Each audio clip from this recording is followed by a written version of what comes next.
Somebody give me a guillotine. I just might ride on my enemies. Thought can I fuck on my energy?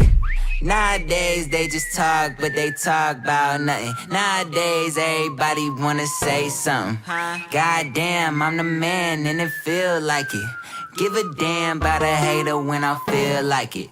Not today, not today, not today, not tomorrow. Get out my way, please, I'm tryna get paid.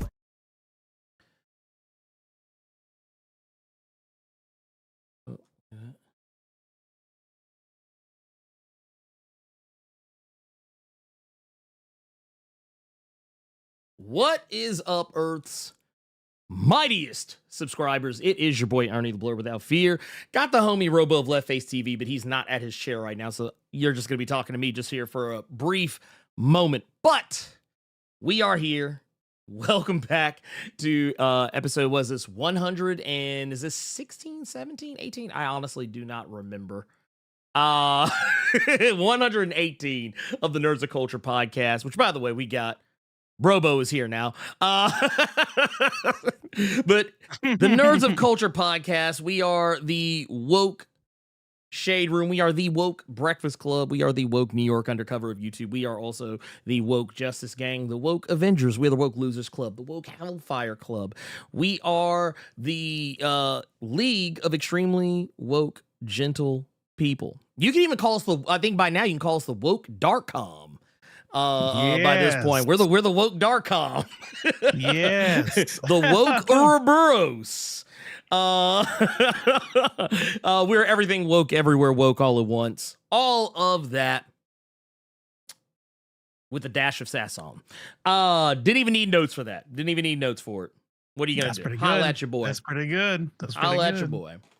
I would probably get about 2 of those out. Yeah. I mean, like, New York undercover. The we got oh man, I like it. I rock with it. Yeah, I like I like that. I fucks with it heavy. As the kids say, I fucks with it heavy. But no, that said, crazy day, lots of stuff going on, lots of things happening. And man, this whole day just flew past me. Like, we were both talking just before this, like, yeah. Oh, swamped. I want to tell on myself. I hit up Ernie today. You know, like you do these things, you know, like remember back in the day when you'd go out, but you didn't really feel like going out, but you knew you had to go out. Yeah. And then like when the friend calls and says, "Man, I'm not feeling it," you're like, "Oh man, that's crazy. Sorry, you can't." Yeah, I was so looking forward to it. That's wild. Sometimes I throw those out at Ernie and be like to see if he does the, "Hey, so I'm swamped. You're swamped."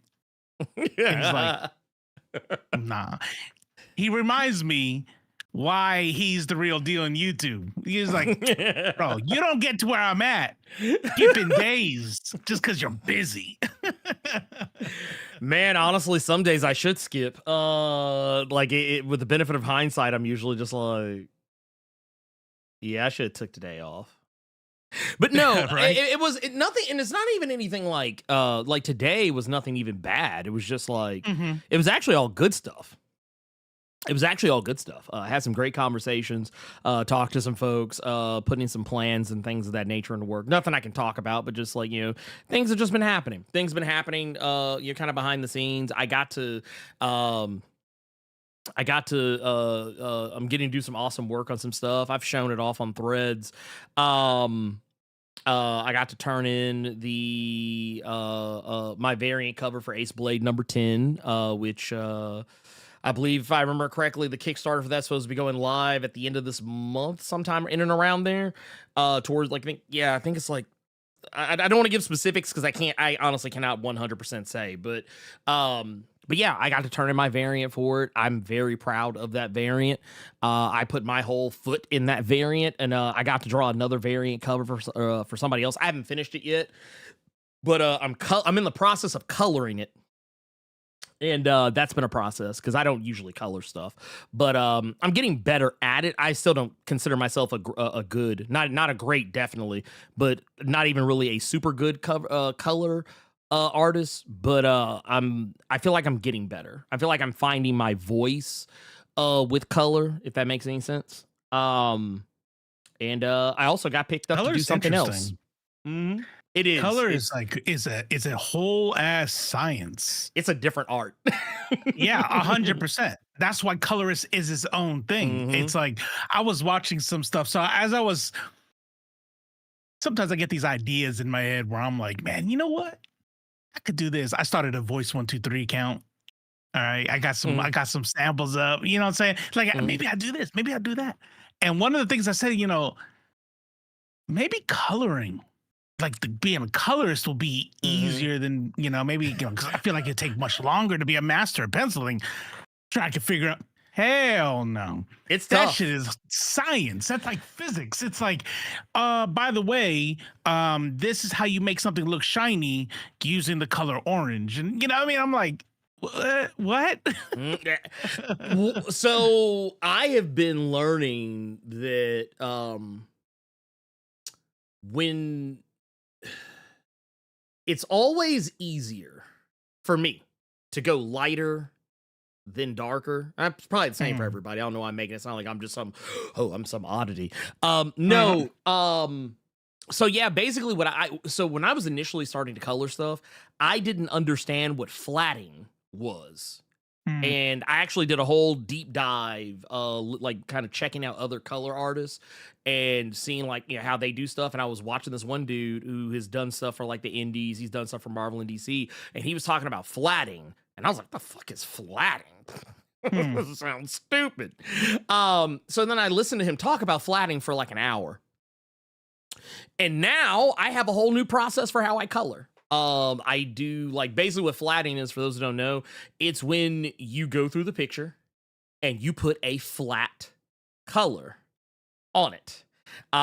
Basically, yeah, like you're not blending anything. You're not like adding nuances or anything. It's like, hey, if this is supposed to be red, guess what? I'm putting fucking red on it. It's just flat fucking red. If the person's skin is like brown or whatever, you just put like a shade of brown on there, and it's just like the whole thing is one flat color.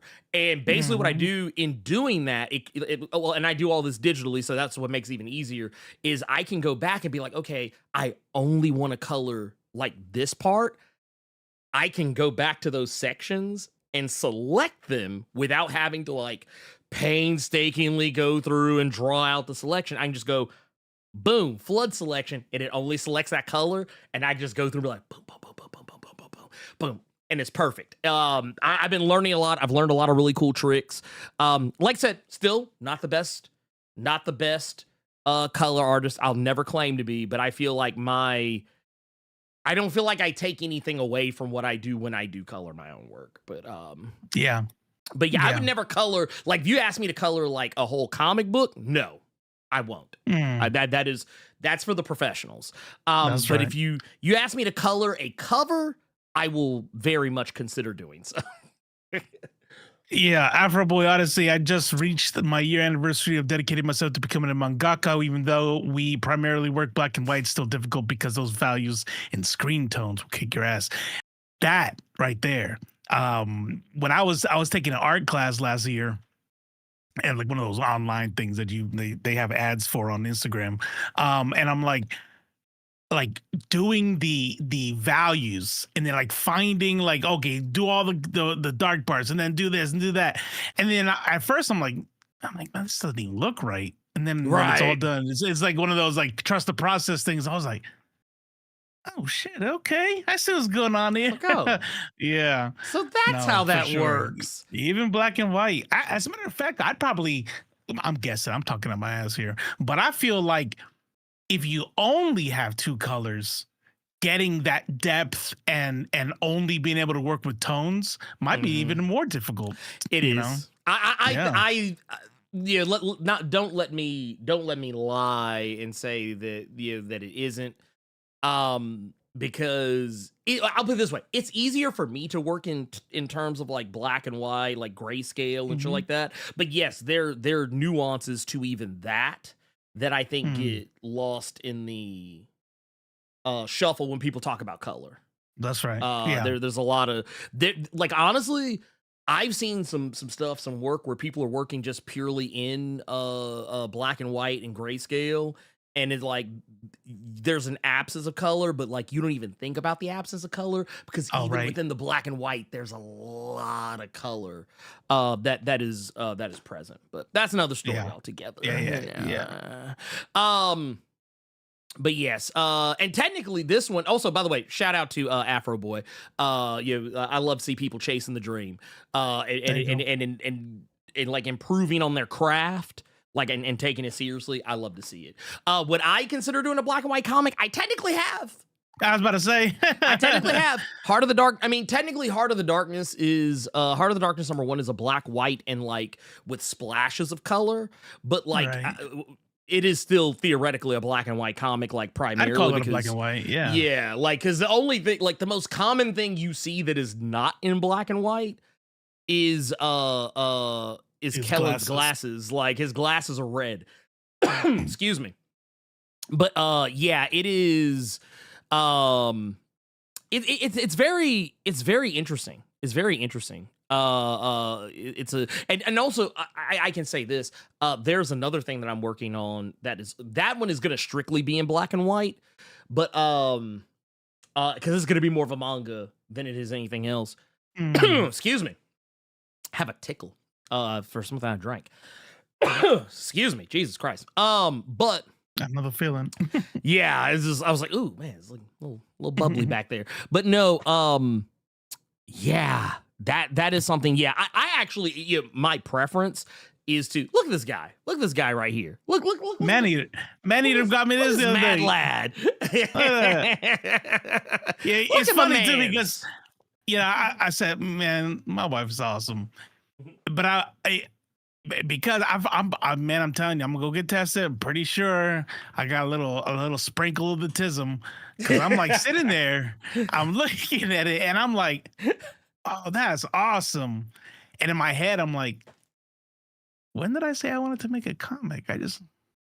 Okay, yeah. It's like, oh Babe, shit, yeah, this is dope. I It's like, love that's this. crazy, But it still bro. like made me feel warm in the heart because she was out there. She goes, oh, he would like, thinking of me, But still, I'm like, next time, like an anatomy art book. No, this is Yeah, good. there But you now go, there you go. like the second one, like something would be almost as good as this would be like an anatomy book. I got some back here. I actually do. I have some of those like those dynamic like dynamic anatomy things of that nature. Yeah. Like, and Yeah. I always keep a I always keep a sketchbook on me, just in general. Mm. But because you never know, like when you're sitting somewhere, you might get an idea. So sometimes I'll keep a small one. Sometimes I'll take like a bigger one, like Yeah. the one I'm currently holding. But yeah, sometimes I'll get an idea and yeah, I'll be like, man, I kind of want to draw this out. I want to see if I can, make something, pop off with this. And that's basically, even though technically for the things that I'm currently working on, I am no longer the artist on any of these things. I still like to, keep my my iron sharp, I guess, for lack of a better way to put it. But like, just to kind of show you guys, like, this is one I can show. Here, I'm gonna take the one just for a brief moment. But you guys can see here, this is one that I was messing with the other day. Like I was sitting literally at a family dinner table and was doing this. This is actually the manga idea that I was working on. But just to give you guys an idea, like your boy is out here, he does shit. Afro Boy, is it these? Or is it something different? Yeah, wait, let me see. Wait, is this one? Oh yeah, here it is right here. Yeah. Yeah. I think those I don't have those exact ones. I have something very similar to it though. Okay, They say that's the one. Yeah, I saw these on. Wait, where did I see that? I got them from a bookstore. But I was like, this is the kind of stuff that I like looking at, like having this. Yes. Because like my dream, and I don't think I'll ever get to it because of like discipline. But my my dream is like if you know how people can like draw on pencils, and then that shit looks like it's real. To the point where you're like, okay, like, you put a little black and white filter on it and just called it I did this in pencil, and then they do it in real time. You're like, oh shit, that's just magic. Nah, dude, that's magical. Now there's Adam Warren who does the Empowered comics. He used to do the Dirty Pair comics. I think it was Dark Horse or one of the two. I think it was Dark Horse or Viz, maybe a mixture of the two. But he has a book called Empowered that's done entirely in pencil. Wow. That's impressive. Like when you look at it, you can clearly tell, oh, this was done with a pencil. And then like he'll basically go back and like I think the way that they do it to make it look less like rugged, or whatever, is like they put it through like a process, kind of what you were just talking about. But yeah, when you open up the book and you look at it, it's like, oh yeah, this is very clearly like this is done in pencil, like 100% in pencil. Yeah, and the way he does it looks like ink. Like it looks almost like ink. Wild. That's how good it is. Yeah, yeah. What is that? Empowered. Ernie knows ball. You know, hey, I'm just saying, man. I be watching motherfuckers, okay? I be watching motherfuckers. Like that's what I always say, man. Motherfuckers be talking about they read comics, man. Look, man, they read some comics. I read a lot of. I learned that. Yeah, I learned that real quick. That there's levels to this. I remember being at work with Judah. And being like, and when we first met, and we was like, so what do you do? I'm a comic book nerd. I'm like, shit, me too. He's like, for real? He's like, you collect comics? Yeah, I used to collect comics. I still love comics. And he's like, starts talking about shit. And he's like, and I'm like, oh, yeah, no. Yeah, I don't read comics like that. Like, you know? It's like, no. See, what I meant was I like comics. Yes. You are clearly like, yeah. Like you're clearly like in love with them. Like you're like there's definitely different levels though. There's definitely different, and none of them are. I don't really think any of them are invalid. I think if you like something, you like something. I mean, how much or how little is that's whatever. I don't care. Yeah. But yeah, no, and I've met people who are way more about that shit than even me. Yeah, wow.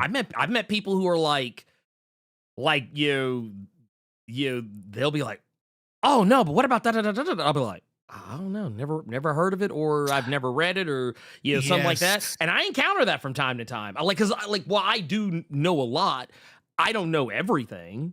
So like, yeah, there's always gonna be people out there that maybe know something that I don't, and I always take it as a learning experience, because maybe you might put me onto some shit I didn't know about. There's a dude named he's a mutual of ours from back in the day, back in the days of COVID. And I remember he showed me his apartment because he was like, we were talking about how many comic books we had, blah, blah, blah. And so then we were on a group chat and he walked around his apartment. Stacks of boxes in his living room, on both sides of the hallway, in his extra bedroom, in his living room, everywhere. Another dude I saw, like entire full finished basement, all just comic books everywhere. And like this dude's talking about comic books, a series that was written in 1918, whatever, I'm just making up numbers, but 1927, and it was pretty good. It's a little rough start. It's a rough start, but if you make it through, it actually holds up. This dude's reading a whole ass series, or a comic book series from 1927. I'm like, yeah, that's next level. That's next level. Oh damn. Well, I'll say this because I know we got a bunch of shit to dig into, because I know we're gonna talk about Devil May Cry obviously because thumbnail, but I know there was some other shit that kind of happened that I kind of slick forgot about till we went live. But yeah, there are things that we can kind of gloss over quickly.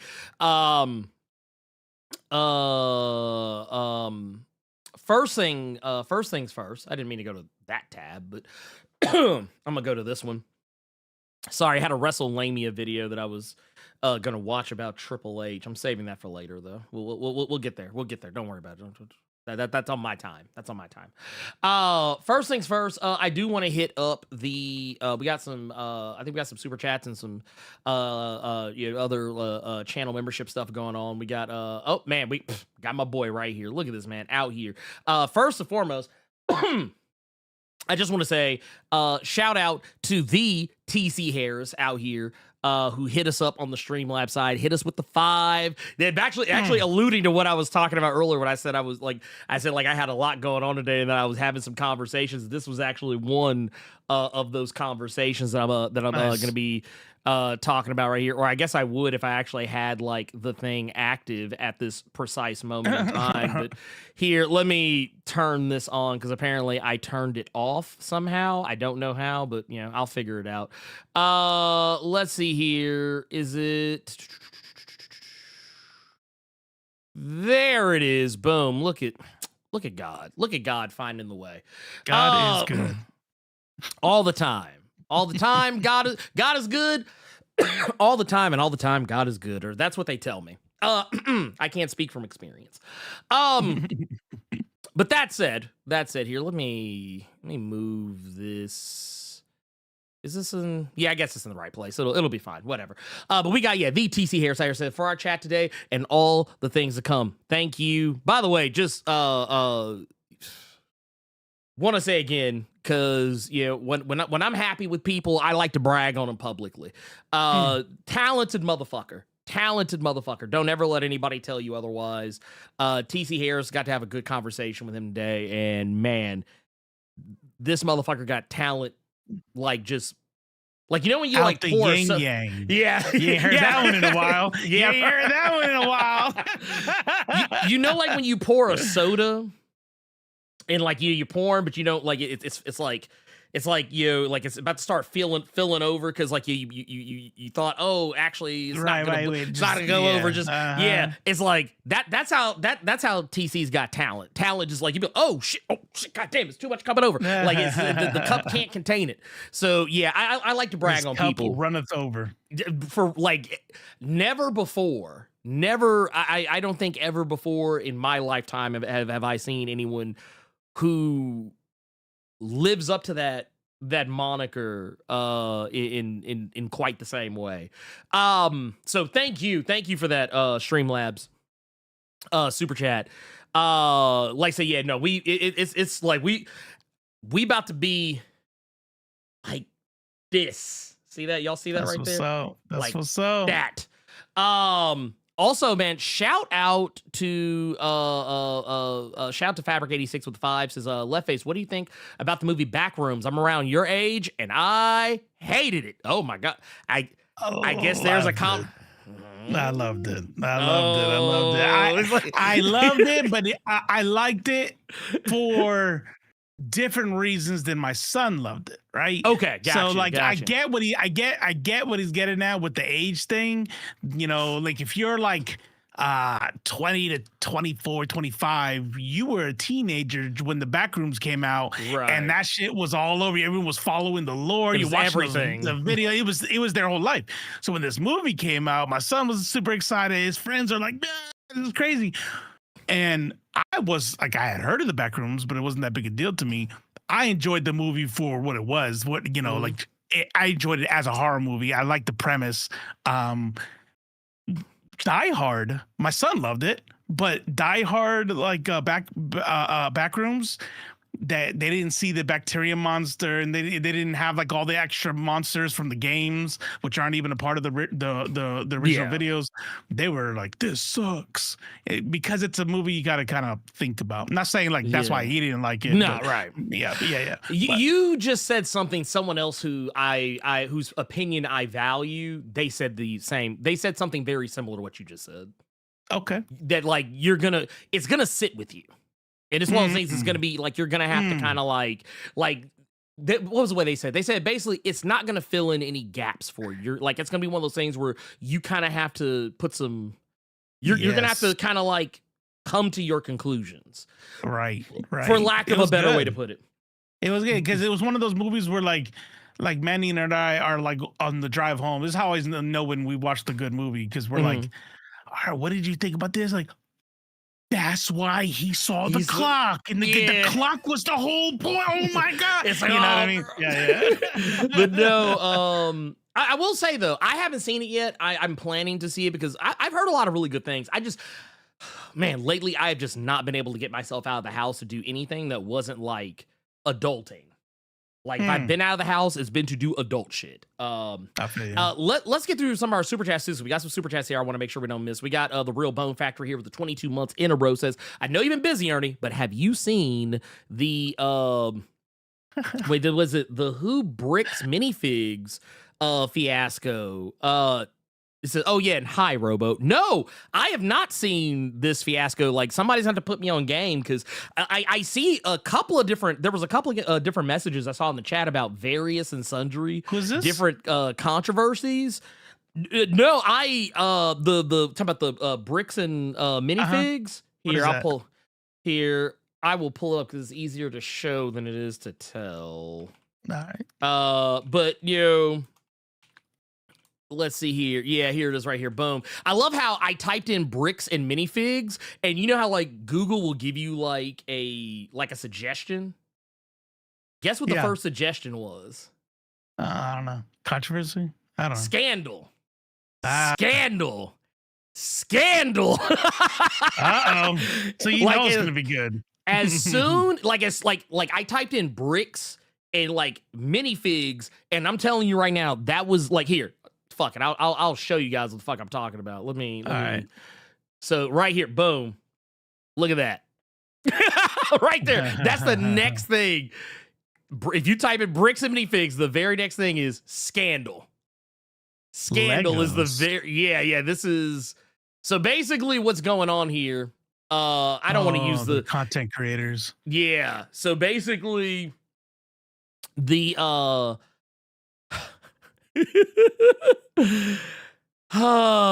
my god, this is crazy. So basically, I'm gonna pull this up. I don't know if this is gonna play a video or anything, but we'll just go to this because I think it'll just be easier. I didn't know a whole heap of a lot about what was going on, but basically it says here, Bricks and Minifigs is parted ways with the franchise owners of the Salem, Oregon store that is at the heart of the stolen Lego scandal, which has gained viral online attention after a YouTuber was arrested in Utah and accused American Fork Police Department of misconduct. But then it goes on to say that Bricks and Minifigs announced on their blog they would be permanently closing the Salem, Oregon store where Brian Mansell originally entered into a consignment agreement to sell his family's Lego collection. As part of that, they made a mutual agreement with the franchise owners, Brandon Best and Joshua Johnson, to part ways due to a devastating social media campaign. And yeah, it's... I don't know. I don't know the full like background on this. Is some I think this would require like a lot more deep diving than I think I'm ready to do right this second. But yeah, it sounds like some fuckery was afoot. And whenever there's fuckery afoot, you can best believe, you can almost always believe, there's some wild bullshit going on in the background. But yeah, no, I had no idea this was. I didn't know this was going on. Like, and apparently a lot of this is breaking as we speak. But there's another one here that we got. This is just Clarence Day over here. Didn't say anything. Just wanted to hand over 5. I appreciate that. We really do appreciate. Thank you. We have also got Stomp 10 with the 4.99 says, what up, Blerds? Homelander versus Wolverine. Who is winning? My money is on Logan. So that's the funny thing. I think it's Wolverine. Yeah, go ahead. Yeah, like we're in agreement here because, well, for one, especially if it's the TV show version of Homelander, right? Yeah, it's a wrap. Go ahead and Wolverine will pack that motherfucker up into little like those like when you go to like the grocery store. You go into the butcher's area and they got like the new fresh lean cuts. They just got done packing up and putting on display. Yeah, that's what Wolverine would do to Homelander. And honestly, I can make a case for that even in the comic book version of Homelander too, but that's another story. Now I will say this much. I mean, Wolverine is effectively immortal ish, right? Mhm. But I'm gonna put my money on him every time because of who Homelander is. Mhm. If you take out who he is and you just go by his power, Mhm. well then yeah, Wolverine's smoked, right? Because Yeah. he just flies up and nukes him from orbit, you know? Right. But it's like you So can't keep him throws him down. into the sun. Yeah. Right. Yeah, you Yeah. can't keep him down. It's not gonna happen. I'm sorry. It just ain't. Right. And then we got Highlight 915 with the 2 says thoughts on Spider-Man Noir. So I have a controversial statement to make. I don't know. Maybe it's not controversial. I don't know. We talked about talking about this on the show, and I actually tried to watch Spider-Man Noir a few times Really? between then and there. Better than me. The first time I got through the first episode, but by the time I got to the second episode, Spider-Man Noir was watching me. And that happened a few times. Like I've tried to go back, and eventually I just gave up. I was like, what I'm gonna try to do is I think I need to treat Spider-Man Noir like it's any other TV show. I'm just gonna be like, you know what? I'm gonna watch one episode a day. I'm not gonna try and watch them all because it never fails. I get bored, I fall asleep. And this is not like I'm not watching it when I'm sleepy. I'm watching this shit when I'm wide the fuck awake. So the first episodes are boring. I liked the first episode. I even like when I finally got through the second episode, I liked it too. But it's one of those things like, okay, I can tell you what it is. You've seen Sin City, right? Mhm. Yeah. So whenever a movie is trying to recapture a very specific era of entertainment, like case in point, old black and white movies, old noir movies, that's what this is doing, obviously, because of the nature of Spider-Man, Spider Noir. Right. But that means they're also trying to capture the performances that you would see, which, I mean, let's keep it a buck. Those performances, not all of them were good. That's right. Yeah. So, and honestly, even back then, they were some of them were considered bad even then. So for me, it's one of those things where, because even in Sin City, and I love Sin City, but it is a movie that every time I watch it, I find something I don't like about it. Every time. Never fucking fails. I like that movie less and less. Every time I watch it, I still love it, but I don't like it as much as I used to. And it's because sometimes when there's random characters will be delivering a line, and it's like they're just reading it right off the page. Like they're not putting anything behind it. There's not anything. There's no gravitas. There's no extra shit. Sometimes even for the main characters and the actors, sometimes those line reads are very flat. They're like here's what I like. I like when a movie tries to be like those old noir films without trying to recreate the terrible things about noir films. Case in point, the acting. Yeah. Like if you want to be a black and white movie that's kind of moody, we're good. Yeah. Goddamn. I was looking this way. Like, so full disclosure, the screen that y'all have up that I have showcasing everything, it's over there. Right. For me, like in reality, it's over here for me. I don't see it in front of me. So I was looking this way. That's why you said boom. I was like, huh? And so my head kind of cocked. I was like, oh shit. That's why I was like, oh, goddamn. But no, just to finish the thought real quick. We're going out back. He's like, it's time for a blooming onion. It's like, no, hey, look, going to Sizzler, baby. You're going to Sizzler. That's right. Shit. On me. On me. It's like, oh, you shouldn't have. I didn't.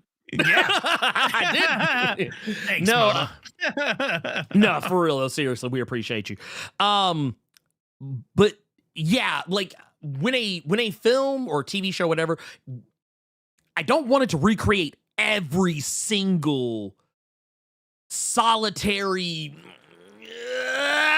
Like keep the good stuff, leave the, like, unless you're like doing parody, keep the bad shit over there somewhere. Like only take the good, take the stuff that actually worked. Don't try and recreate the shit that didn't and then try and be like, see, look how quirky we are. So yeah, it's not to say I'm not trying to outright say Spider Noir's bad, right? But right now I'm struggling with it. Like we were, like, just to kind of give you guys a little bit of background, Let me see. Do I still have the original?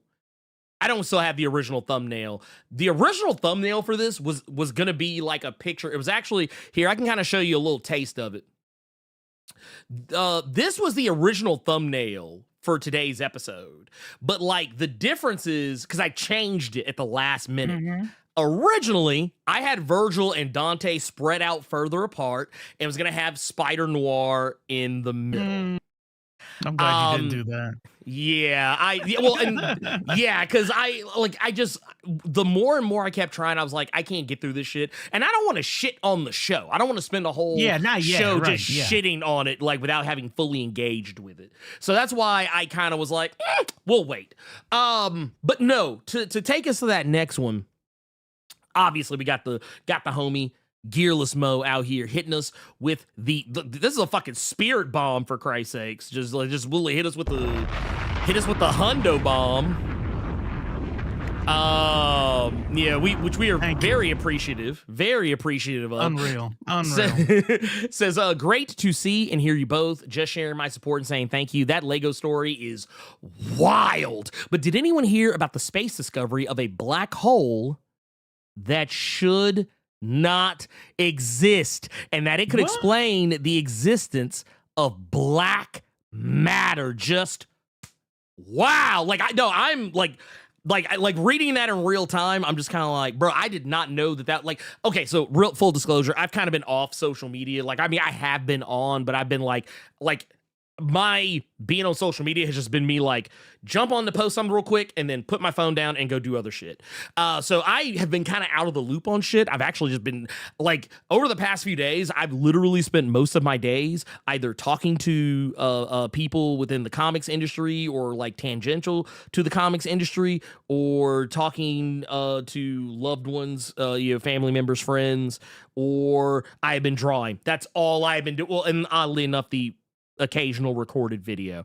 And I've done some interviews and stuff that I didn't do live. I did them like as pre-recorded interviews. That said, that's all I've done. So I've been out of loop on everything.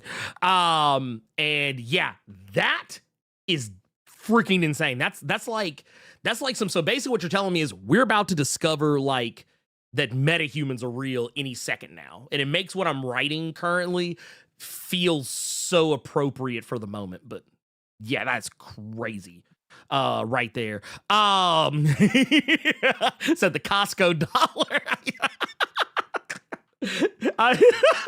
It's been a while since I've actually heard Costco dollar, because yeah, that is fucking wild. Oh, I love it. I'm here for it.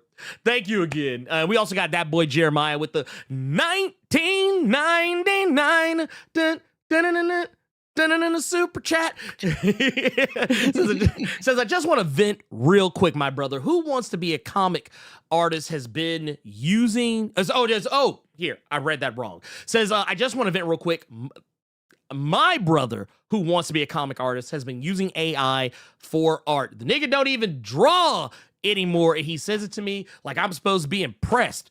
The fuck? I ain't gonna hold you. I love me a petty super chat, especially a petty 1999 super chat. But this right here, this might be the most fun, petty, and most real talk super chat I've gotten in a long time, if ever. And you know what? I respect that energy. I respect that energy like 100%, because I love drama. Yeah. And interfamilial drama is the best kind of drama. Invite me to Thanksgiving, because I'm not going to be awkward. I'm going to be like, I like this. This is good. I like this. This is good. Well, I'll be like, hey. Yeah. Pass me one of them sodas over there. Yeah. Okay. All right. Good. Okay. Now continue. Yeah. Continue. Act as if I'm not here. He slept with who? Wait. No, but real talk though. Yeah. Whenever okay. So I'm gonna be honest with y'all. Some people some people sent me some stuff, and it was AI generated.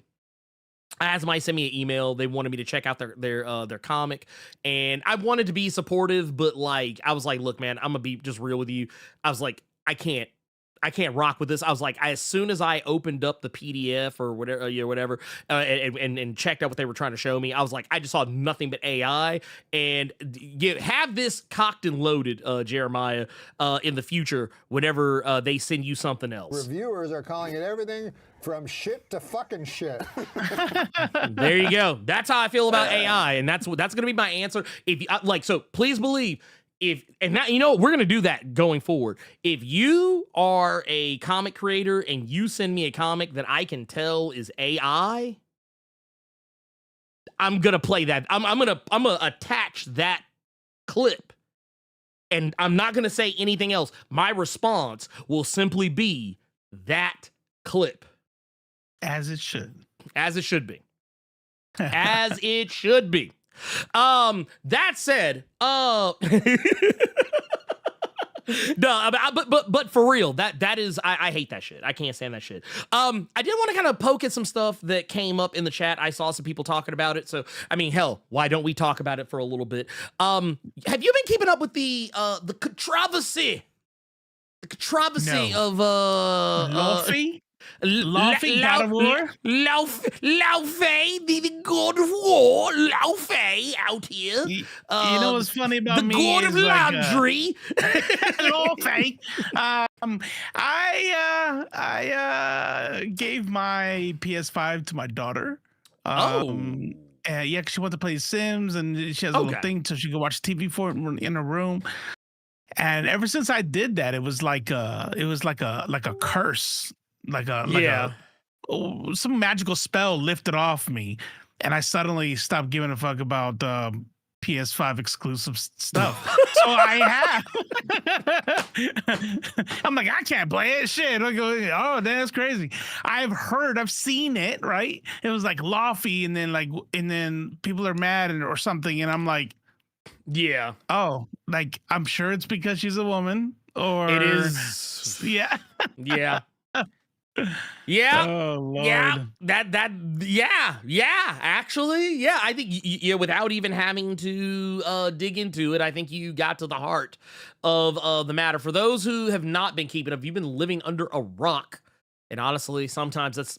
Yeah, it used to be living under a rock was the worst place to be, but nowadays I'm kind of like, nah, it's actually safer there.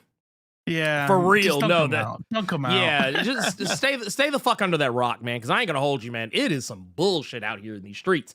That said, there were a lot of announcements because Sony had a state of play just a couple of days ago, and they unveiled a lot of stuff that people have been like waiting on for a very long time. Stuff like the Wolverine trailer they released. I believe it was 7.5 minutes of gameplay footage that they showed off, which was insane. It was absolutely insane. Can't make the shit up. It was just I was just like, oh shit. I was like, y'all are for real. Like, y'all mean business is what y'all are doing right now. Now, to be fair, I have some issues with Wolverine, but I'll talk about those a little later. Now, God of War, this was the one I have some friends who I have friends who either work in the gaming industry or people who are kind of like, they're not exactly like gaming journalists, but they have like a lot of ties to gaming journalists and leakers and things of that nature. People who like figure out all the stuff that's coming out like months, if not years, before we ever see it. So I have been hearing about this game for a long time. And it's always fun to me because whenever like one of these like a state of play or like a games fest or whatever, come up, the game awards, whatever, it's always fun to me to see when something I've been hearing about for a long time finally gets revealed. And I'm like, oh yeah, that thing that was what so-and-so was telling me about a couple of years ago, or oh hey, that's that thing that a friend of mine was talking to me about, like XYZ, like probably 5, 6, 7 years ago, or oh, this is the thing. They were talking about how I need to keep my eyes open because there's gonna be like a thing that's gonna get announced. It's something that like has been kind of making the rounds for a while. So right. Yeah, So I get to hear a lot. And Wolverine, that was no secret. We've all known about Wolverine. It's the worst kept secret ever. I know some stuff about Wolverine that I can't say. So I'm going to keep that stuff to myself, which is sad because it's part of my criticisms of the game. But I'll talk around it in a way that won't get anybody in trouble. But no, now Lao Fei, the God of War game, this one was a bit of it was a little bit more of a surprise because while I knew about the game, I didn't really know everything about it. I didn't know exactly how deep it went. This was a long gameplay reveal. This was like 23, almost 24 minutes worth of footage. And like, I can't, we're not going to sit here and watch all of this because I'm going to go just tell you right now, it's a lot of shit. It's almost too much shit. But for those that don't know, here, I'll just pull it right here. I'll have it up while we're talking. But basically, this was, let's see, there it is. Okay, it was just taking a sweet ass time. Okay, there we go. I keep forgetting it was like one of those like, it was one of those like artsy fartsy, like super up its own ass videos. I'm not trying to be dismissive. I'm just saying, like, when I see some artsy fartsy shit, you can't sneak that shit past me. So yes, I loved the God of War. Was it 2016, 2018? I forget what year the game came out. The first one? Yeah, I think it might have been 2018. But I love that one. I liked Ragnarok a lot. I think I liked the first game a little bit better than Ragnarok, but I love the story of Ragnarok more than the game itself. But still, I still love both games. So I was excited because that was the thing that I was told. I was told there's 2 God of War games. Basically is what I was told. This one, which we're talking about right now, and then there was another game that I won't say anything else about. But just know this ain't the only one. And then when I saw that it was about Faye, that we're gonna get to play as Faye, who plays, which by the way, just based on the gameplay we've seen thus far of it, it looks like she is gonna play completely different from Kratos. Completely different, and I think that's a good thing. That's a very good thing. They got Deborah Ann Wall to be a part of it, because she was Faye in Ragnarok, and but she was just a background character mostly. You didn't really see her, but for like a flashback. But here we actually get to play as her, get to see how she's basically as big a badass as Kratos, which makes sense. Because she is Lao Fei. So, I mean, come on. Duh. And I'm going to kind of skip ahead just a little bit because, some of this is just, kind of window dressing. But just to kind of give you an idea, like, to kind of see some of the gameplay aspects of it. But, like, the game looks good. It's got a lot of really interesting stuff going on. Deborah Ann Wall, obviously, is Faye. Jack Quaid, Huey from The Boys. He's oddly enough playing a gelatinous cube. He's technically a cosmic cube. He's a cosmic cube, but he looks more like those gelatinous cubes from D&D is what he looks like. Right. But he's actually a cosmic cube, and I forget the name of the other person that's involved in this as well, who plays like the little ribbons on Faye's sword. I forget exactly what their name is. But yeah, a lot of the assets and things that are popping off in this game, it's all stuff that's going to look familiar because, I mean, they're using the same or similar engines. It also looks like it's going to be digging into some of the other mythologies. And by that, here, I'll skip ahead just a little bit. Here we go. Boom. So, when we get to this part right here, this is the part where, like, Faye, she gets captured or whatever, and she ends up meeting, 2 people. And it looks like, I'm not 100% certain on both characters, but it does seem like they're introducing new mythologies, to the whole thing. So like, we can see here she's getting thrown before some people, and it looks like they're digging into, I don't know if this is supposed to be like both Chinese and Egyptian mythology kind of like clashing together, but like one of these characters I almost feel like is either like, I don't know, like either like Chinese or some kind of like Sumerian or something like that type of like mythos going on here, because we don't really get a lot of info about these characters. But then there's this character, the one that he's turning around to face, who looks like she's more like Egyptian mythology. She even has like if you here she's walking up now. But like when you look at her, like you look at the headdress and like the little thing that's kind of hanging off her chin. Yeah. Like she looks like some shit like straight out of fucking Stargate, and I'm here for it. That's dope. Yeah. You notice what you see what they did, see what they're doing right there, right? Mm-hmm. They're like green. I don't want to hear shit. Right. Green. Yeah, hey, don't ask me if she's tan, Arab, or black. Yeah, she's green. She's green. Leave her alone. She's green. Goddammit. Look at that. Not a stitch of brown on her. She's green. Yeah. And you know what? That is actually a good point. That I didn't even think. I wasn't even thinking about that. So Vale Delir said one is talking about the guy on the left is a Oni. Yeah. Yeah. And the other is a gypsy. So yeah. So basically, she's because that's the other thing. Yeah, this part is right. She's in the heaven of the gods, and I forget what they called it, but I think it was a strange name. Not like it was a regular ass word, but it was like it didn't make a lot of sense to me. But I'm sure it will when I play the game. But yeah, so that dude's an Oni. We got an Egyptian goddess. So yeah, I'm 100% here for this because this gives us a way to introduce new mythologies into the God of War franchise the same way that God of War 2018 did. And you give us some stories we have been asking, because what that's the thing people have been asking for.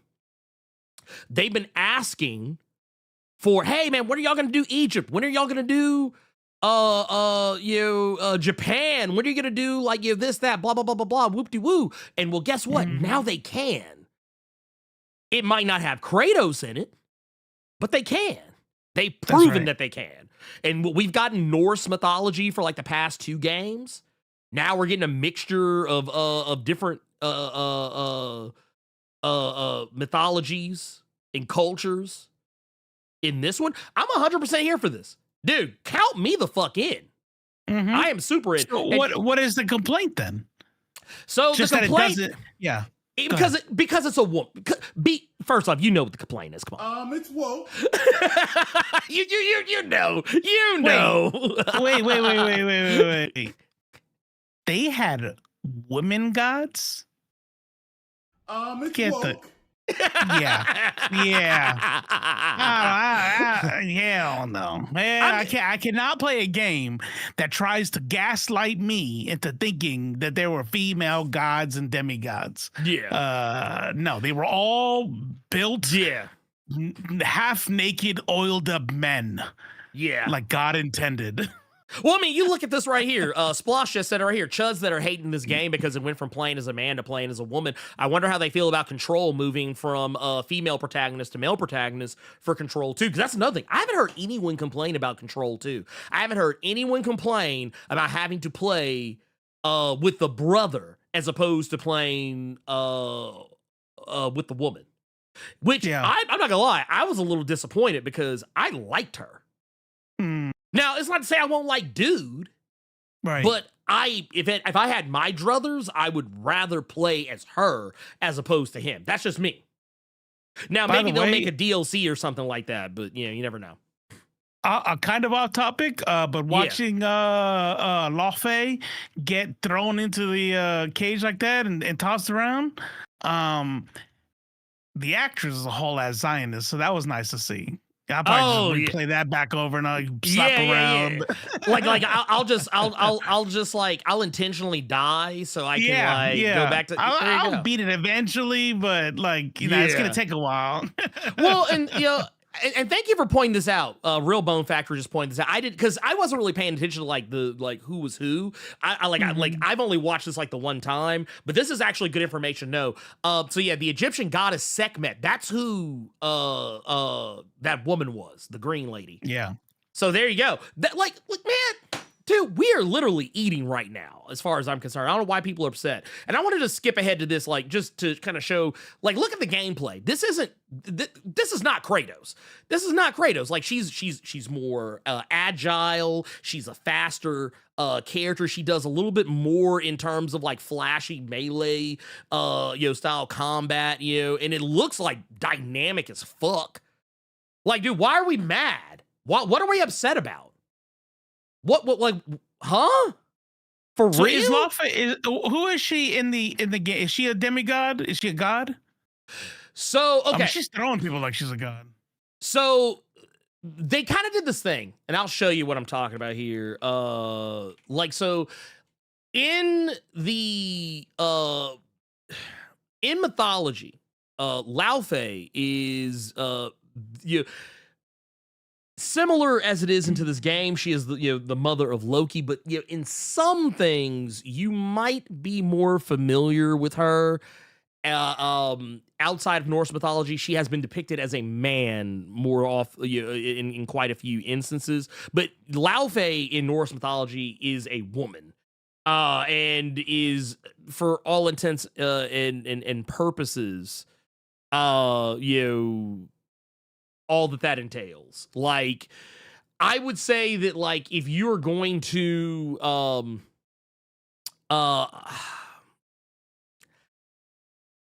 I would say basically they did what was, I don't want to say like it's 100% like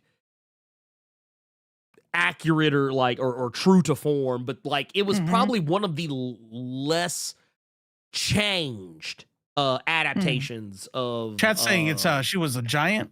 Yeah, she was she's supposed to be like from Jotunheim, if I remember correctly. So like, and the thing is, and that was the thing that was strange to me, because I had to check myself one day when I first started playing, when you play the games and you realize who Faye actually is, and you realize who she's supposed to be, that she's actually Laufey. I remember thinking to myself, because I was very familiar with Norse mythology. Like, once again, I feel like it's kind of the same thing that happened to a lot of people when Thor was announced for Ragnarok. And everyone's like, oh, he's not supposed to look like this. Thor's not supposed to be fat. Ah, this is bullshit. This is woke bullshit. That's what a lot of people were saying. But like, for me, a guy who knew better, I wasn't the guy that was out here calling it, oh, this is classic liberal bullshit. Like, that wasn't me. That wasn't me. I didn't say that. But like, I remember with Laufey, I remember having to catch myself in a similar moment, because being Marvel brained for a while, I kind of forgot that Laufey was a woman originally, not a dude like Laufey is depicted in other places, in other places. So like, the whole time I was like, oh wow, that's crazy, they made her a dude. And I was like, oh wait, no, she's always been a chick. I was like, never mind. I was like, shame on me. You stop it. Like, I was very ashamed of myself. I was very ashamed of myself at the time. But I do think that this game is going to, I think when the game comes out, I think a lot of people, I think a lot of opinions are going to change. I think people are talking shit now, but they're going to go buy the game. They're going to go play the fucking game. They're going to enjoy the fucking game. They're not going to be as angry as they claim that they want to be or are going to be. Because that's what they're going to do. They do this shit all the time. Because even the people that were complaining about, like, remember what's his face? The pronouns guy? Fucking pronouns! Fucking pronouns, governor. Like, yeah, even that motherfucker played the goddamn game. What was it, Starfield? Was that the name of the game? Was it Starfield? Yeah. I never really fucked with it like that. I played it like for like an hour because it was on Game Pass, and I was like, okay, cool, not for me. But no, they're gonna play the game and they'll talk shit about it publicly, but privately, they're gonna be enjoying the shit out of it. They're going to be enjoying the shit out of it. Because, we always ask the question, well, if they hate this shit so much, why are they always talking about it? Why are they always watching it? It's because secretly they fucking like it. So it's not a problem. They want to act as though, they're being so put upon, but, oh, I have to watch this bullshit. No, they enjoy it. But they know they can make money off talking shit. Because talking shit gets you way more clicks than saying something nice. It's just the way the world works. Yeah. There are two levels to it. There are the Oh, thank God. And I actually believe this is how it goes down too. Mhm. Game is announced, Yep. and there's a group of people fucking crackrotic or methrotic and all of them, right? That go, please be black, please be gender Please. swap, please be black, please be gender swap. And then when they came out and it was Laufey and it was a woman, thank God. Yeah. Babe, go ahead and schedule that vacation because we're getting paid. Yeah. Because that's where they can finally some new content. But the other people are just people who want to be in a club. You know what I mean? They just want to they're gonna play it. You're right. They're absolutely gonna play it. No, they 100%. They're going to play it. They're going to be happy too. That's the crazy part. Yep. They're going to be But so online they're gonna say happy. it sucks and it's so bad and it's like sure. Yeah, no, that Nobody that believes is that. exactly that is exactly what it's going to be. Here's they can lie all they want. Yeah. They can lie and make up whatever they want about about the whole thing, but at the end of the day, I know better. I know better. So yeah, I'm not hearing that bullshit. I'm not hearing it at all. They're gonna eat this fucking game up and they're gonna pretend that they don't like it. And here's the thing, watch when pay very close attention to the discourse when this game comes out. I promise you, it's not gonna be like, because if the game is just that fucking good, all that noise is gonna get drowned out. And they're gonna realize, oh wait, I can't raise money off this no more. So they'll move to something else. They'll talk about a different game. Promise you. Matter of fact, Afro Boy just said it. This is exactly what I'm talking about. See this shit right here? These are the same people who shitted on X-Men 97, but Crickets, when it came out and was good. See, that's what I'm talking about. Remember, because I remember we talked about that shit. All those motherfuckers that were talking that shit, and what happened? All of them, especially the ones who still kind of tried to talk shit on after it came out, knowing that it was good, what happened? All of them got their shit cooked. Every last single fucking one of them. But then they change it up, right? So and then they act like that nobody remembers, right? They all get amnesia. So here's so one of the things that they might do is they'll gaslight and say, no, this game is bad, right? And sometimes they do that. And they're like, sure, buddy. Game's breaking records. It's bad, sure. But there's another thing that they do. One of the other things that they do is they go, See what happens when you don't make me have to pick pronouns in the menu? Right. See what happens when you just let me play a video game? Then it becomes good. Acting like they weren't bitching that it was a woman in the first place. You know? Well, no, you remember what they did. You remember what they did with what was it? Oh, this is the worst part right here. Here, I'm gonna finish my thought. This is the worst part. You mean tell me a woman's in charge? Oh, hell no. Oh, this is too much. Oh, this is classic liberal bullshit. I swear to Christ, man. Ah! I have to pretend to be angry. I have to Game pretend. director. It's gonna be so bad. Oh, This game is gonna be so bad. Directed by a woman. Yep. This is terrible. This is terrible. Watch. Laufey's gonna be out there and then start talking about period poops and and talking about how at least you don't have to push a baby out. Watch, it's gonna be nothing but complaining. Wait. This is gonna be the line. Is that all you've got, Laufey? Yeah. Be like, I've pushed out children tougher than you. They'd be like, oh, here we go again. Oh, here we go. This is trash. How dare you put this in front of me?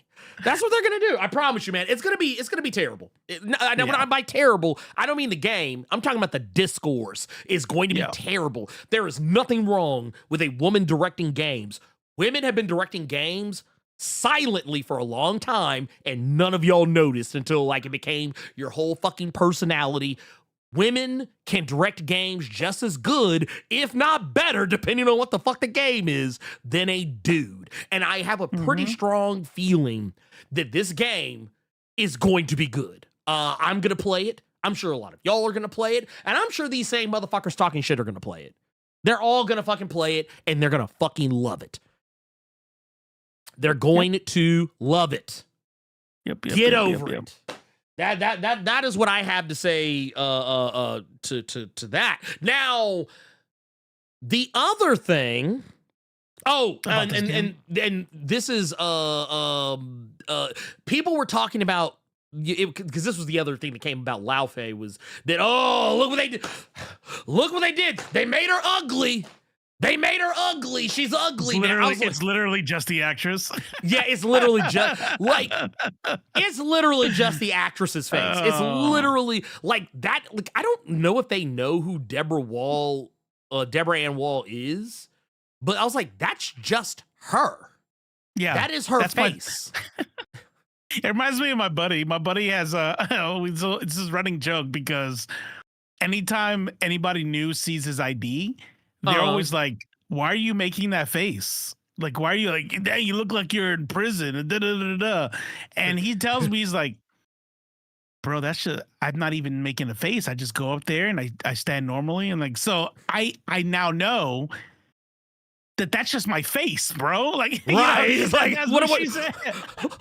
what am I supposed to do? Yeah. Well, so imagine her hearing it. But let me tell you something real fast. I hope she hears it. Yeah. I hope she hears it. I hope she looks at herself in the mirror. I hope she like has all of the pain and suffering of being judged by millions, because she's a Zionist, and I don't give a fuck what she feels like. So, I mean, game's gonna be dope though. You know what's funny is, so I'll say this and then I'll tell you the other thing. But like right here, I'm like, look, do I think that Deborah Ann Wall is like the prettiest woman that's ever like been on TV? No, I don't. Is she definitely attractive? not ugly. Yeah, is she attractive? Yes. Do I think she's like the second coming of Marilyn Monroe? No, far from it. But she is an attractive woman. And the fact that people are trying to pretend that she isn't is very fucking telling. Because I'm pretty sure all of these motherfuckers used to wank it to her in True Blood. I don't know about that. I don't know about that, but here's why. Because maybe you're right. But I have this theory. And it's closely related to a problematic one, right? So you got to hear me out. I'm hearing. You know how like everybody always says like, if you go super hard against gay legislation, you must be gay. And the problematic nature of that, right, in on its face is it's like giving them an out. It's like the only reason you could possibly be homophobic is if you are gay yourself, as if straight dudes aren't the fucking problem, right? Right. So I get that, right? Mm-hmm. So I'm not going exactly on that direction. Just so the trajectory is just a little bit different. These motherfuckers hate women. Okay? Yeah. These 100%. motherfuckers only give a shit about the opinion of their friends. They make memes and jokes about, man, I wish I was gay because I love being around my friends way more than my wife, and like everything these dudes talk about is just they hate being around women. And I'm like, well, you're gay. You're repressive. That's why you are a violent person. That's why you're unhappy. Like, you are repressive. Like, you want to see oiled up naked dudes in shape and are mad when your hero's fat. Why? Because you're not attracted to him? Like, nah.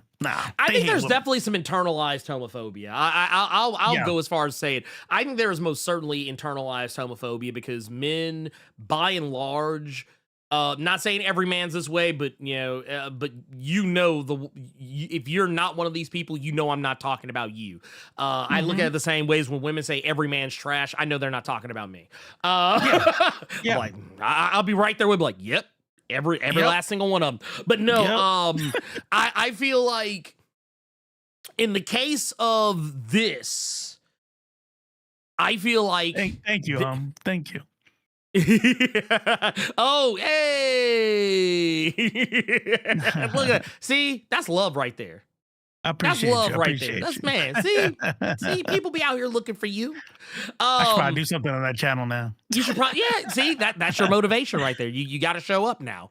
But no, I think that these people, they see Deborah Ann Wall, and while she might not look like the AI photoshops they've made of her, because I've seen people do the same thing they did with Ghost of Yote, where they made like a thing where they had the image where like old girl's like chest was like maximized to like 5 million.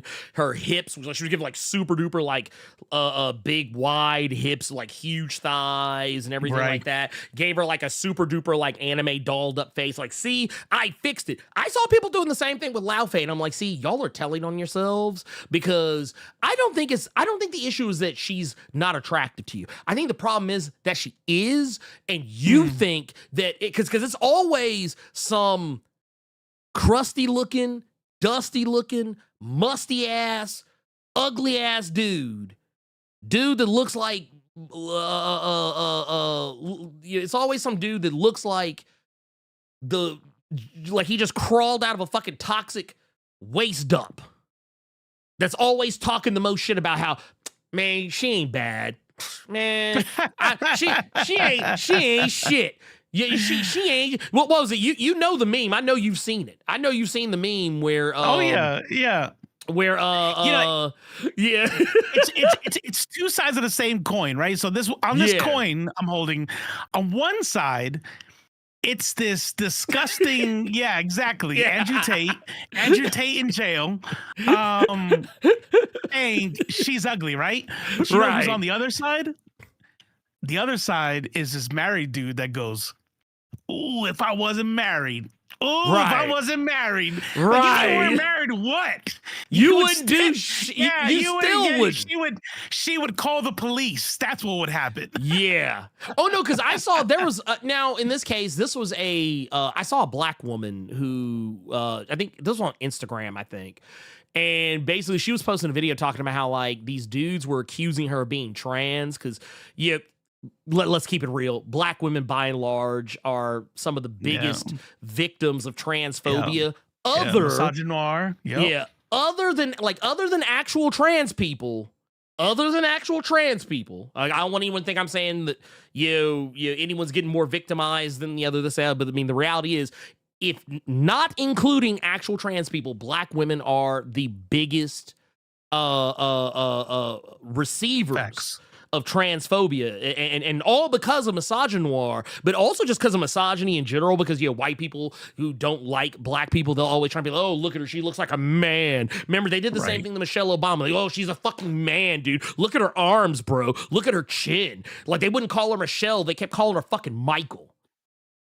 And there's no proof whatsoever to they anything. love Photoshop. They love to. Going back to my last comment. Yeah. Going back to my last comment.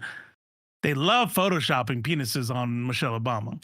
They really do. They really I'm thinking to fucking myself, like, you had to put in some work on that, because Photoshop's not easy. Like, you can always look at it, So, I mean, that looks like she really does have a penis. So you put time and work on that penis. You zoomed it in. You were like, yeah, that looks good. That's good. Nah, bro. You are hoping. You're hoping that she has that. That's what it is. Yeah, no, that's exact. Dude, I'm telling you, man. I am telling you, these people are not fucking serious. And here's the thing. Yeah. I'm gonna tell y'all something that these people don't want to admit. While they were sitting there calling this black woman, who, by the way, she was a very attractive woman. And I don't mean like, oh, she was attractive for just because she's black, or she's attractive for a black woman, or whatever. No, she was a legitimately attractive woman, like someone who, I don't know what her your day job is or her profession, but if she told me she was like a model or like like a, I don't know what, like maybe some kind of like clothing model or something like that, I'd believe her because she looked that good. So the fact that there was a dude who looked like this motherfucker I got on the screen right now, dude looked like a tub of spoiled fucking milk, and sitting here trying to say that, man, she's so ugly, man. Ugh.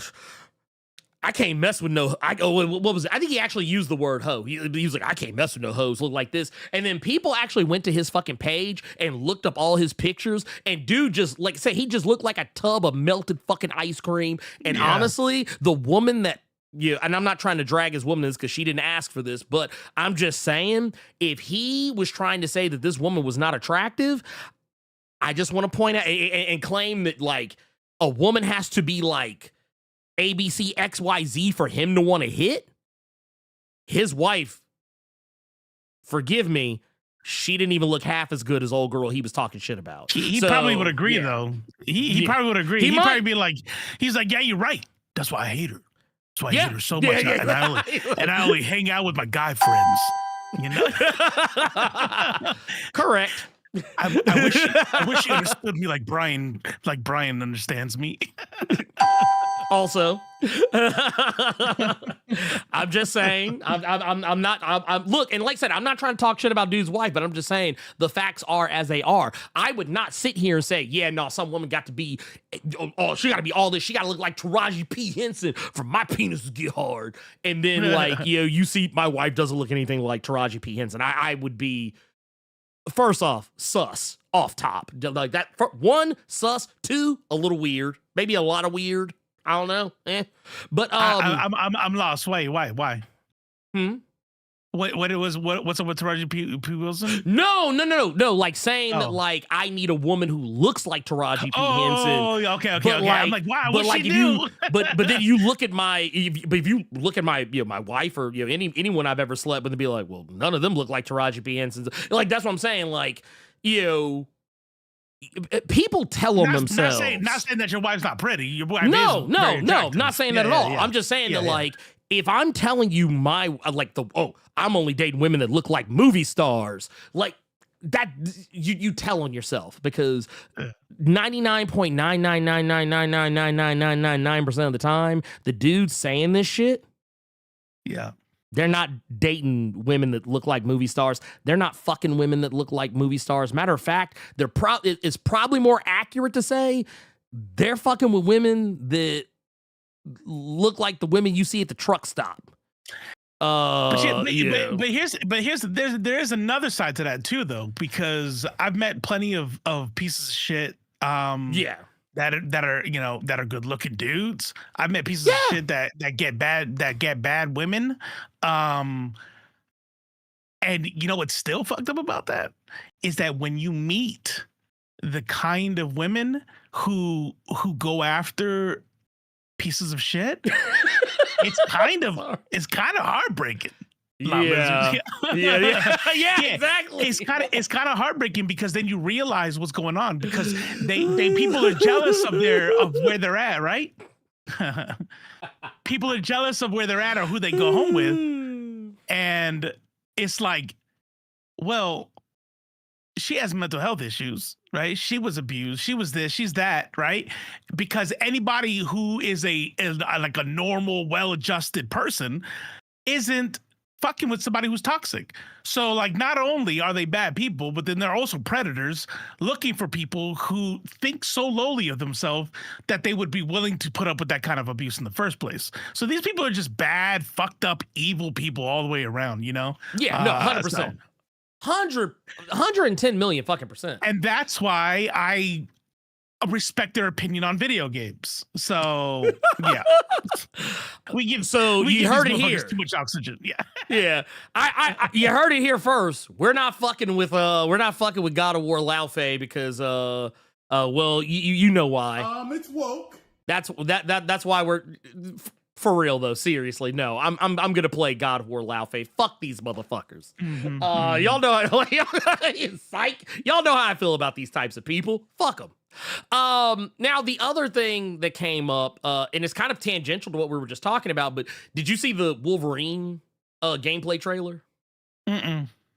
Oh, even better, even better. So kind of similarly, we're going to kind of take a look at this, but I'm not going to play any audio from it just because, for one, it is long, and for two, there's a lot of yelling and grunting and screaming and all kinds of other stuff. But that's another Mike story. Manhattan, if Faye was played by Sydney Sweeney, oh, God. That would be bad from an acting perspective, but good. Oh, no, please, continue. No. That's all I have to say about it. Oh, because, gotcha. You know me. You know what I'm saying? Yeah. Like, from an acting perspective, that would be bad. From a visual perspective, to each their own. That's all I'm gonna say about that. That dude's hairy as fuck. Look at that comic book accuracy. Yeah, look at it, dude. I ain't gonna lie, man. I'm kind of like, God damn, do you shave that shit off? That's how hairy he Look is. at that. Also, looking like my uncle. got the hair suit. You know that dude has hair tufts like in the middle of his back all the way up top. Oh too. yeah, no, 100%. Yeah, that shirt comes off, it's a wrap, boy, man. Mm-hmm. I will say this interesting detail is that because you actually get to witness in this game when he's like hurt, he takes like real time damage. So like you'll see his body, like as his costume tears, you'll kind of see where his body like kind of starts knitting back together, and you can see the hair growing back in too. It's kind of crazy. No shit. Yeah, it's pretty nice. That's dope. Also, real quick, I gotta pause this. Notice here, I gotta go back just real quick. I'm sorry. Yeah, we're total professionals here. You can always tell how lit a game is gonna be just by looking at the water. Look at those water. Steps. Yeah, look at that. Look at those water effects. Look at that. Yeah, see, this is gonna be good. This is a banger. We got a banger, they did that y'all. on purpose too. They just go in the puddle real quick and back out, and then we're running. Show them the water. Oh, yeah. He's like, no, we got to do that first, because you know what they did, because as soon as they did that, as soon as they did that, they were like, oh man, dude, we got these motherfuckers. We got them now. They're not gonna click away. But no, like this game, it looks good. I don't think there was any concern on my part that this game was gonna be fantastic from a gameplay perspective. Yeah, because we don't really know the full story on it. I know things about it, but I'm not gonna go into details. But I'll just say this. Also, look how the blood was kind of drips mixing off. in, how it mixed in with the water too, oh wow, it's crazy, yeah. But this game looks like it's gonna be a lot of fun. Oh hey, there's Leech. Hey.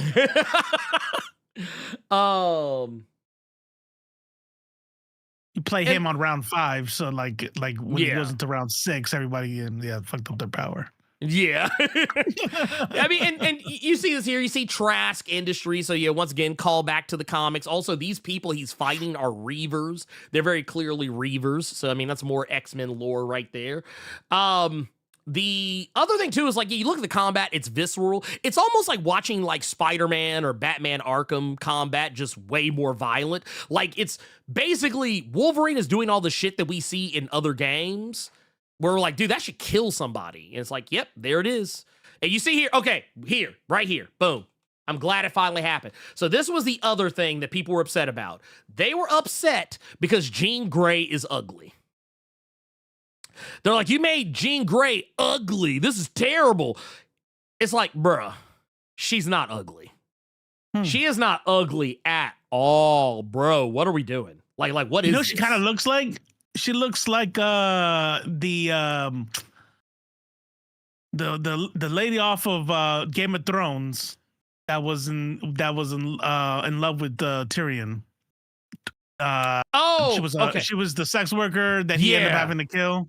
Mm-hmm. Yeah, I can see that. She kind of giving that a little bit. Yeah, I get again. Well, the thing is too. I feel like when you are a redhead, you're always going to be under deeper scrutiny, just because. Yeah, you just will be. Just kind of is what it is. But She's not ugly. She looks like a grown ass fucking woman. That's what she looks like. Actually, that's the problem. Mhm. You're right. You know what? And Yeah. there's buckets to this thing. There's Yeah. buckets, right? So in one bucket, you're gay and you hate yourself for it. Yeah. Yeah. In another bucket, you're a pedophile. Because it's you want like- her to look. You want her to look like Right, a, like a. what the fuck Yeah. is this? She looks like 28. Oh my Ugh. god. This is terrible. That's what they're doing. That's what they're doing with this shit. Like, she looks good. She looks good. Does she look like a supermodel? No, she does not. She looks like a normal woman. That's what she looks like. She looks like you know what? She looks like a woman I would meet like at fucking Costco or at Yeah. Bloomingdale's, whatever. Are there even Bloomingdale's still around anymore these days? I don't think so. I don't know. But no, she looks like an actual person. And they I do hate her that hair for color that. though. I mean, I will say, I'll tell Personal you what, preference. Like that's a box, right? That's Yeah, from Publix. yeah. That's from or Winn-Dixie or whatever is at your place. yeah. I I don't like the outfit. That's where like and when I say outfit, I'm not saying she needs to be in some kind of like a sexy form-fitting costume with her boobs showing. I'm not saying that. And the reason why I kind of take a little bit of umbrage with this and straight out of Marvel Rivals. You don't Right. want Marvel Rivals outfits. No, I'm not saying I want Marvel Rivals. I'm just saying, like, I wish they would have put her in something else because right now, like, the whole trench coat deal and the dark colors, it reminds me too much of the Bryan Singer era Fox X-Men movies. And it's weirder when you consider Wolverine has a whole costume on. Now, there is a reason for that. Yeah, but yeah. the thing with me is, and I don't know if any of y'all know this, okay, I'll just say this. For anyone who has not seen or heard anything about this game, for anyone who's not seen or heard anything about this game, I just real quick want to say that there are details about this game that have made it out into the wild. I've known about a lot of these things for a while. I'm not going to say exactly what all of these things are, but the things I have seen making the rounds that I will speak on are that the X-Men are not really a thing in this game.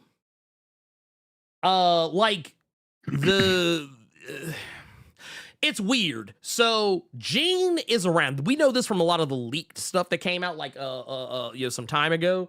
But yeah, Jean is in this game more often than not.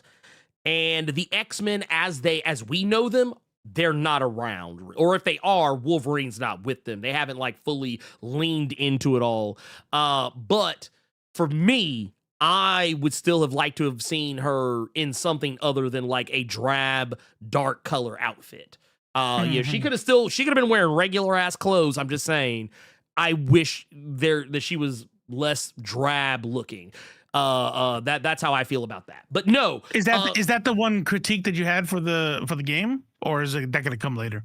The rest will come later. Issues. Yes, Okay, yes. yeah, The rest yeah. will come. The rest will come later.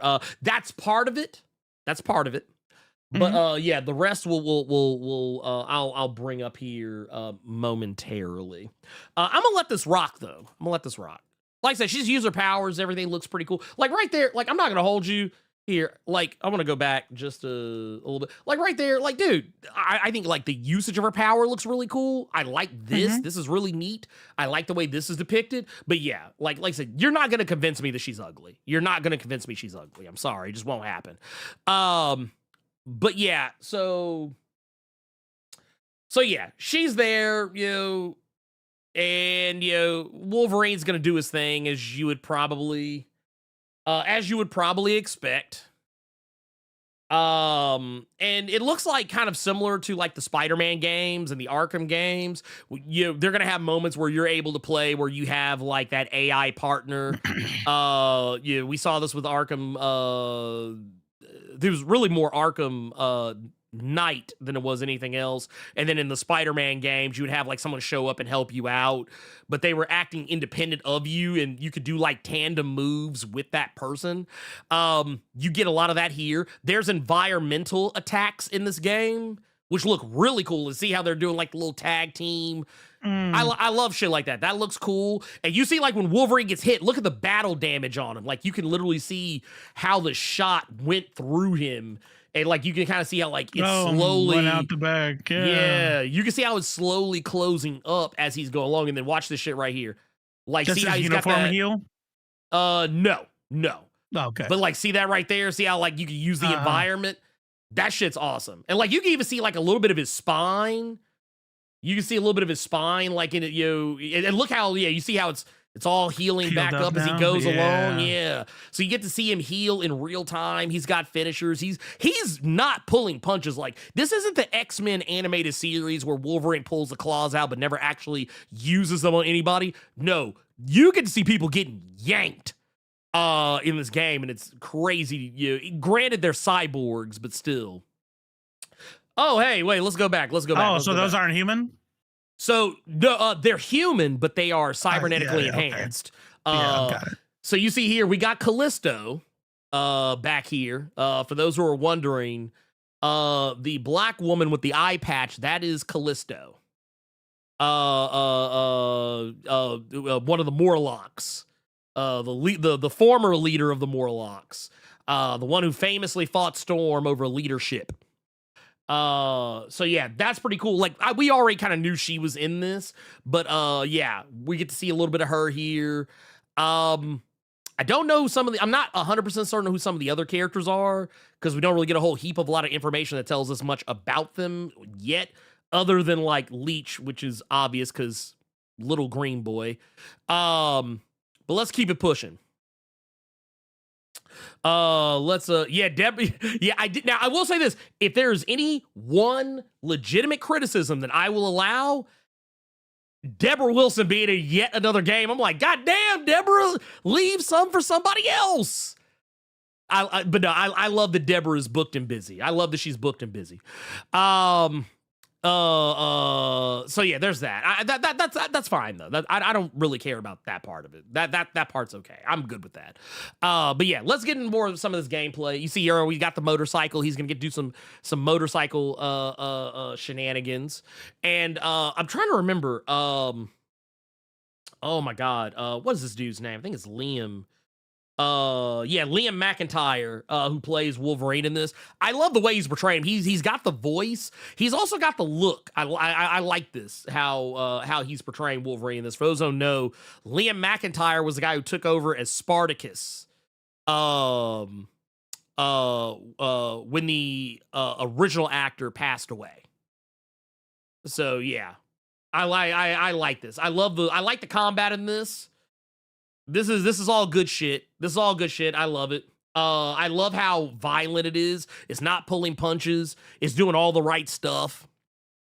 This is good shit. It's good shit. Good shit. And then also, yeah, we get to see a little bit of the different types of enemies in the game, because obviously this is the heavy. This is the guy who like can ignore most of your shit. A guy who doesn't give a fuck about your healing factor, obviously. Mm-hmm. And you can see here, Wolverine's got the life bar. Yeah, he's got the life bar up top, but he's got his rage meter down here. And you see how he gets his stuff back. Like, it seems like Wolverine can't really die in the game. Like, it seems like even when he gets knocked down I'm sure there's like a thing where like, oh, eventually, like, you can only get knocked down so many times. But it looks like, yeah, you're just because you get your health bar yeeted one time, you can still do some shit. And also this is another thing I love. I love that at least in the cutscenes, he doesn't seem to care about getting hurt. Like he's just rolling with this shit. Like, he is literally just rolling. He's like, yo, fuck it, I'm a heal from it. I don't care.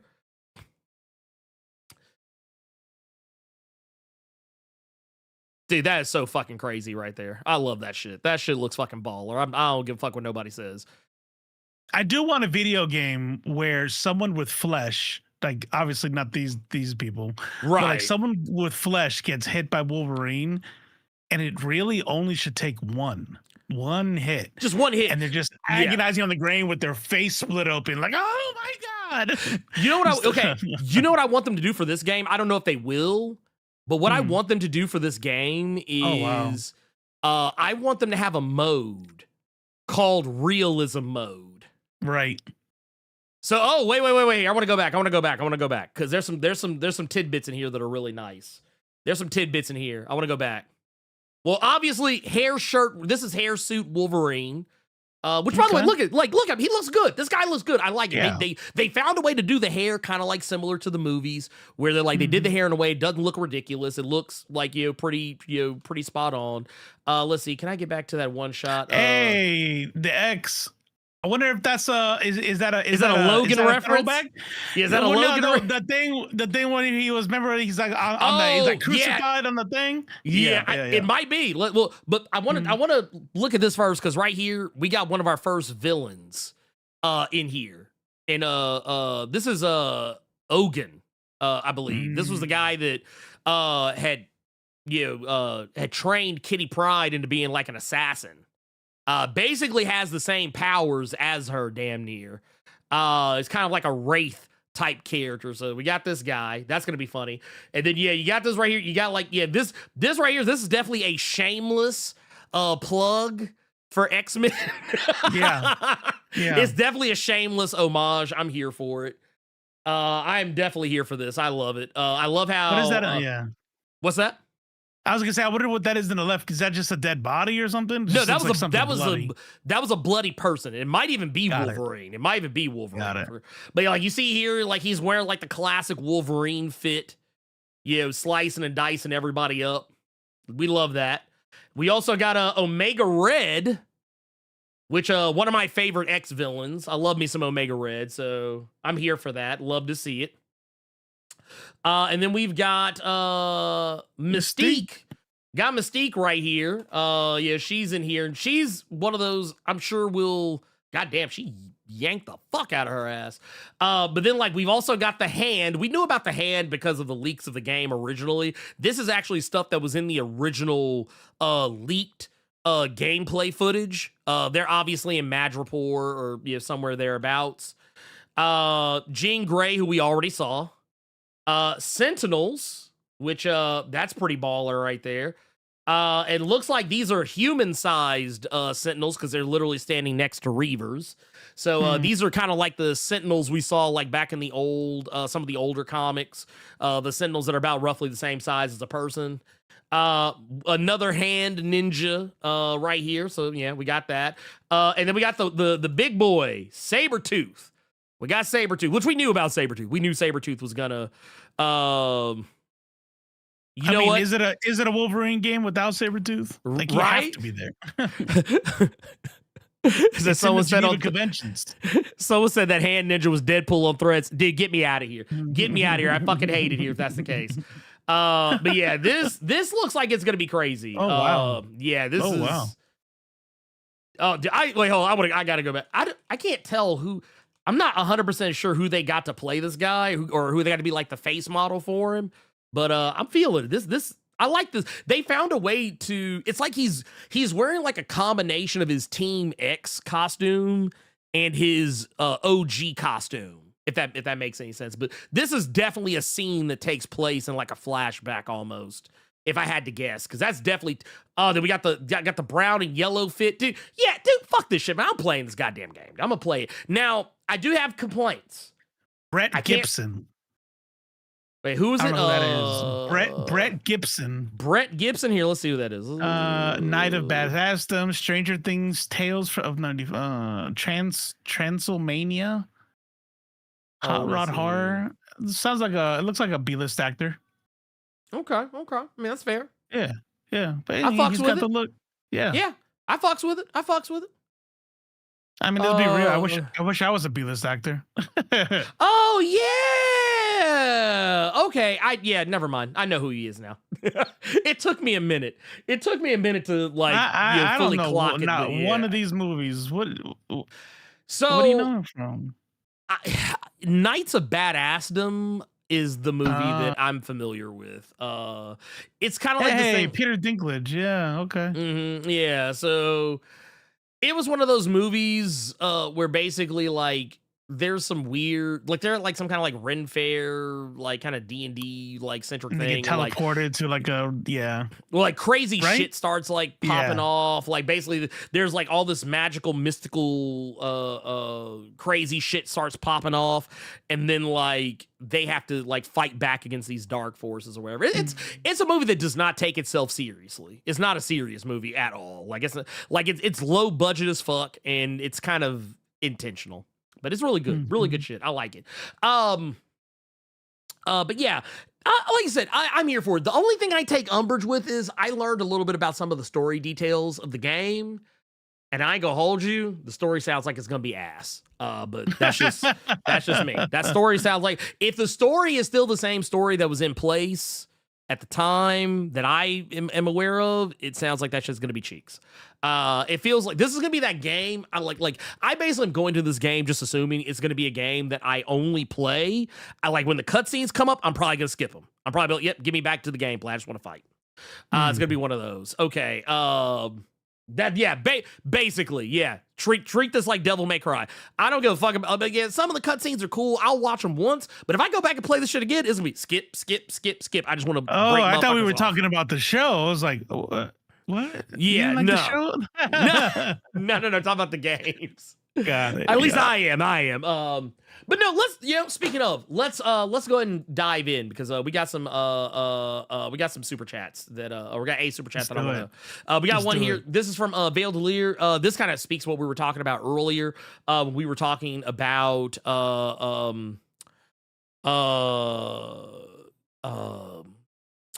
Fei. Villager with 2 says, they hate her, but Bayonetta and Nier they play.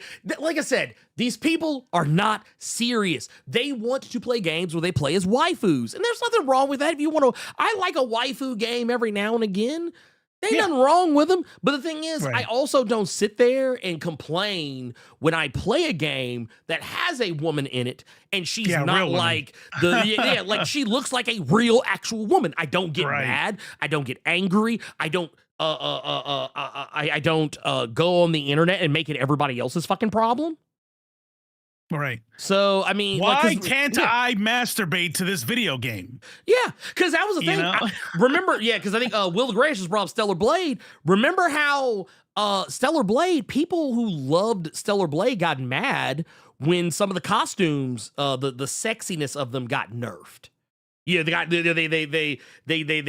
took away some of the sexy time of some of the costumes. And here's the thing: there's still a whole costume in the game where she's basically butt ass naked. Wait, what game is this? Stellar Blade. Oh shit, yeah. That's crazy, man. It's like this is checking Steam to see if it's on sale. Is there? Let me check CD keys right quick, see if they got a deal. Oh, look at that. It's not too bad. Yeah. I've been looking for a new game, so you know. Yeah, let me see what let me see what they doing. Let me see what they talking about on here. No, but no, people need to get with the program. I'm $60. Hell no. Oh no, Stellar Blade does not go on sale very often. I think when I bought it, it was on sale on Steam. And the thing is, I like the game. I think Stellar Blade's a good game, but I don't play it for the TNA. I play it because it's fun. Right. You know, it's not like it doesn't have the best story. I can tell you that right now. The story is kind of, I ain't gonna hold you. The story's kind of cheeks. The story is cheeks, but the gameplay is fun. I like the gameplay loop of the game. The story, when people told me they were playing it for the story, like they were, and when I say playing it for the story, I don't mean like there was something else and they were like, no, it's the story. But what I really mean is titties. No, I mean I know some people like, no, man, the story's good too. No, it ain't. Stop lying to yourself. The story is cheeks. The story is cheeks. Get that shit about my face. But no, because someone literally sat up there and tried to convince me, and I was just like, If you don't get that bullshit out of my face, they better go on somewhere, goddammit.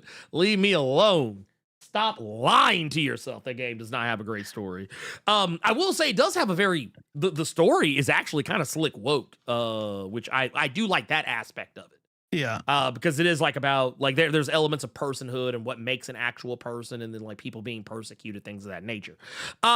But that said, speaking of people being persecuted, and well, actually, no, psych, we're not gonna get to that just yet because we got another thing. We got before we talk about persecution, we got to talk about the super chat we just got. 21 from that boy Jeremiah says another thing. Me and my brother's gonna make a comic together, but I'm not going down with him, so I'm gonna write, draw, and edit my own comic. I'm not publishing though, so it's hard. Hopefully, I get it in by August. Wish me luck. First off, you get one of these.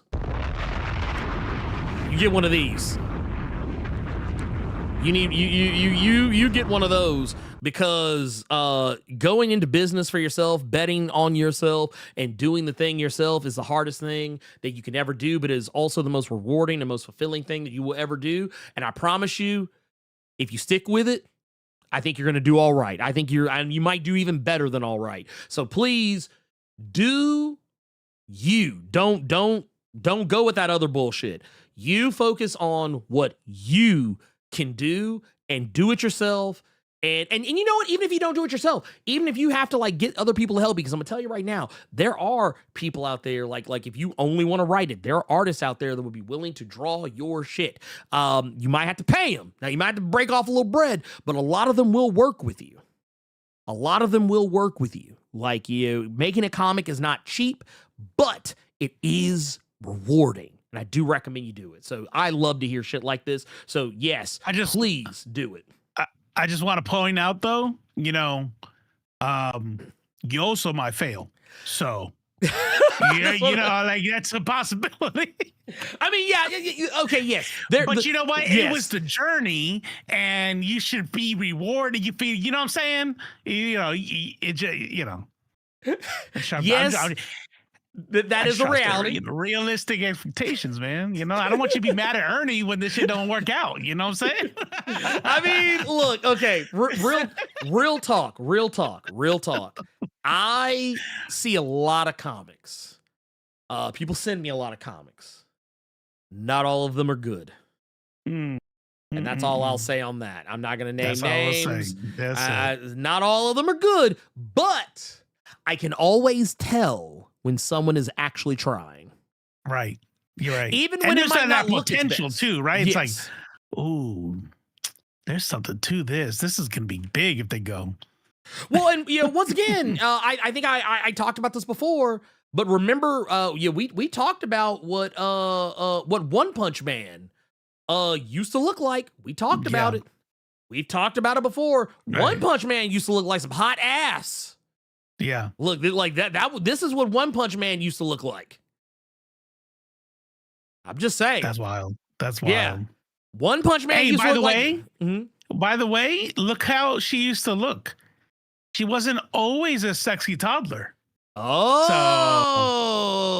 That was a choice. Yeah, right? I'm just saying. Vale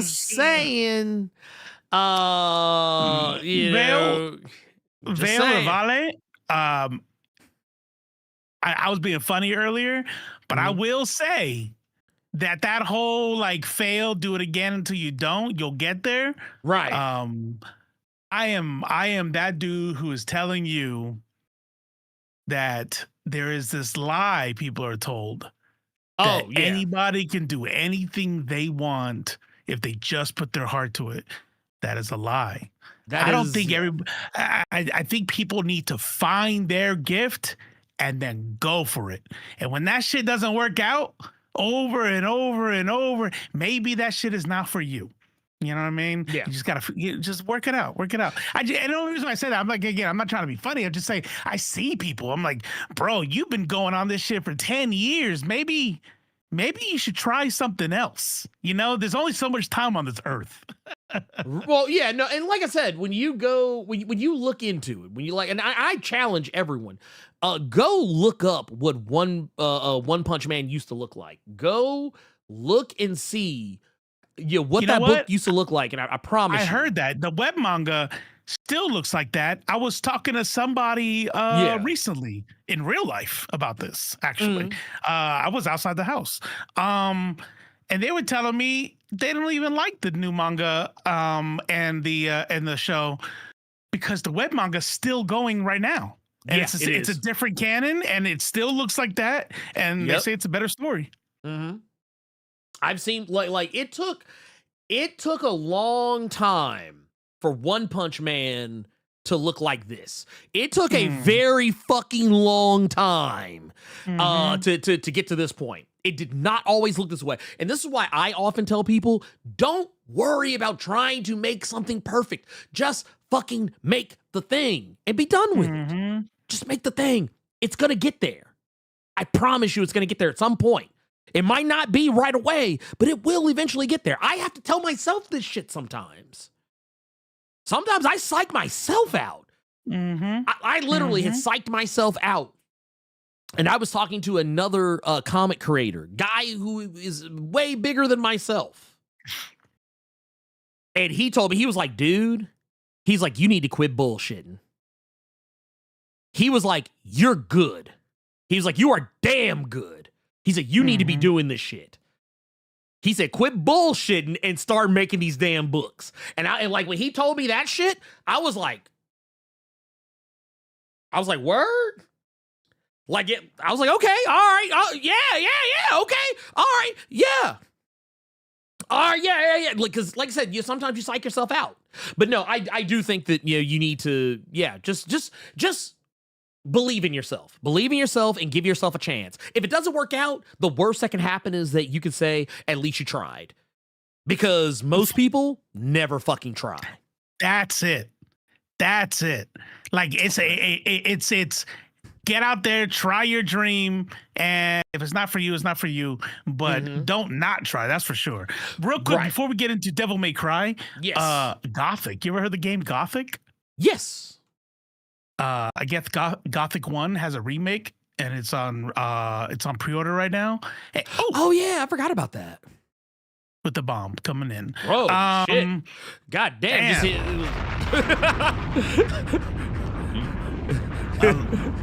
Gearless Mo.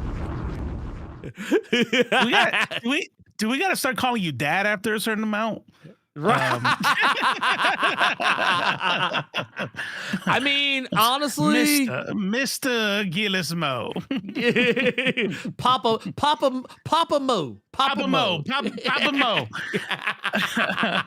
But go ahead, read that one real quick. Fuck video game. He said, damn good for real. Like, and thank you for that. That is, I try not to have an inflated ego about myself. So I do tell myself privately that I am very good. I tell in closed circles, I'll say I'm very good. But like, I don't like when I'm out and about. I don't like to oversell myself because I'm always worried that like there's like that someone's gonna be like, actually, man, your shit's like hot trash, and I'm like, yeah. You know what's funny too about taste? Everybody's different. Yes. Cypher used to like send me stuff, and he would be like, because like, man, tell me for real, is this funny or not? And I had to tell him. I said, man, don't worry about what I find funny.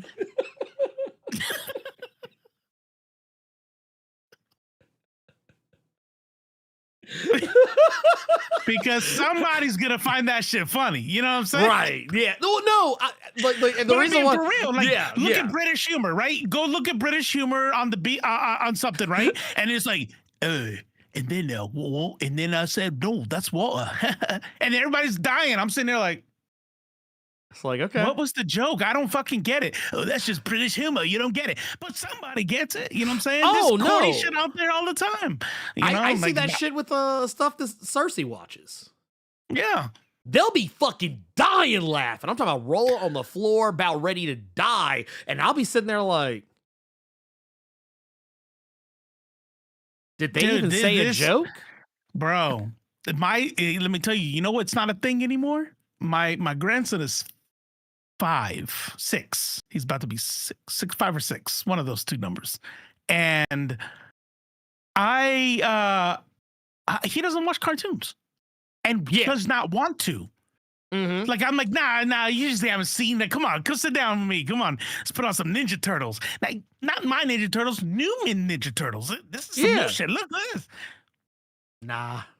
Can I go watch YouTube now?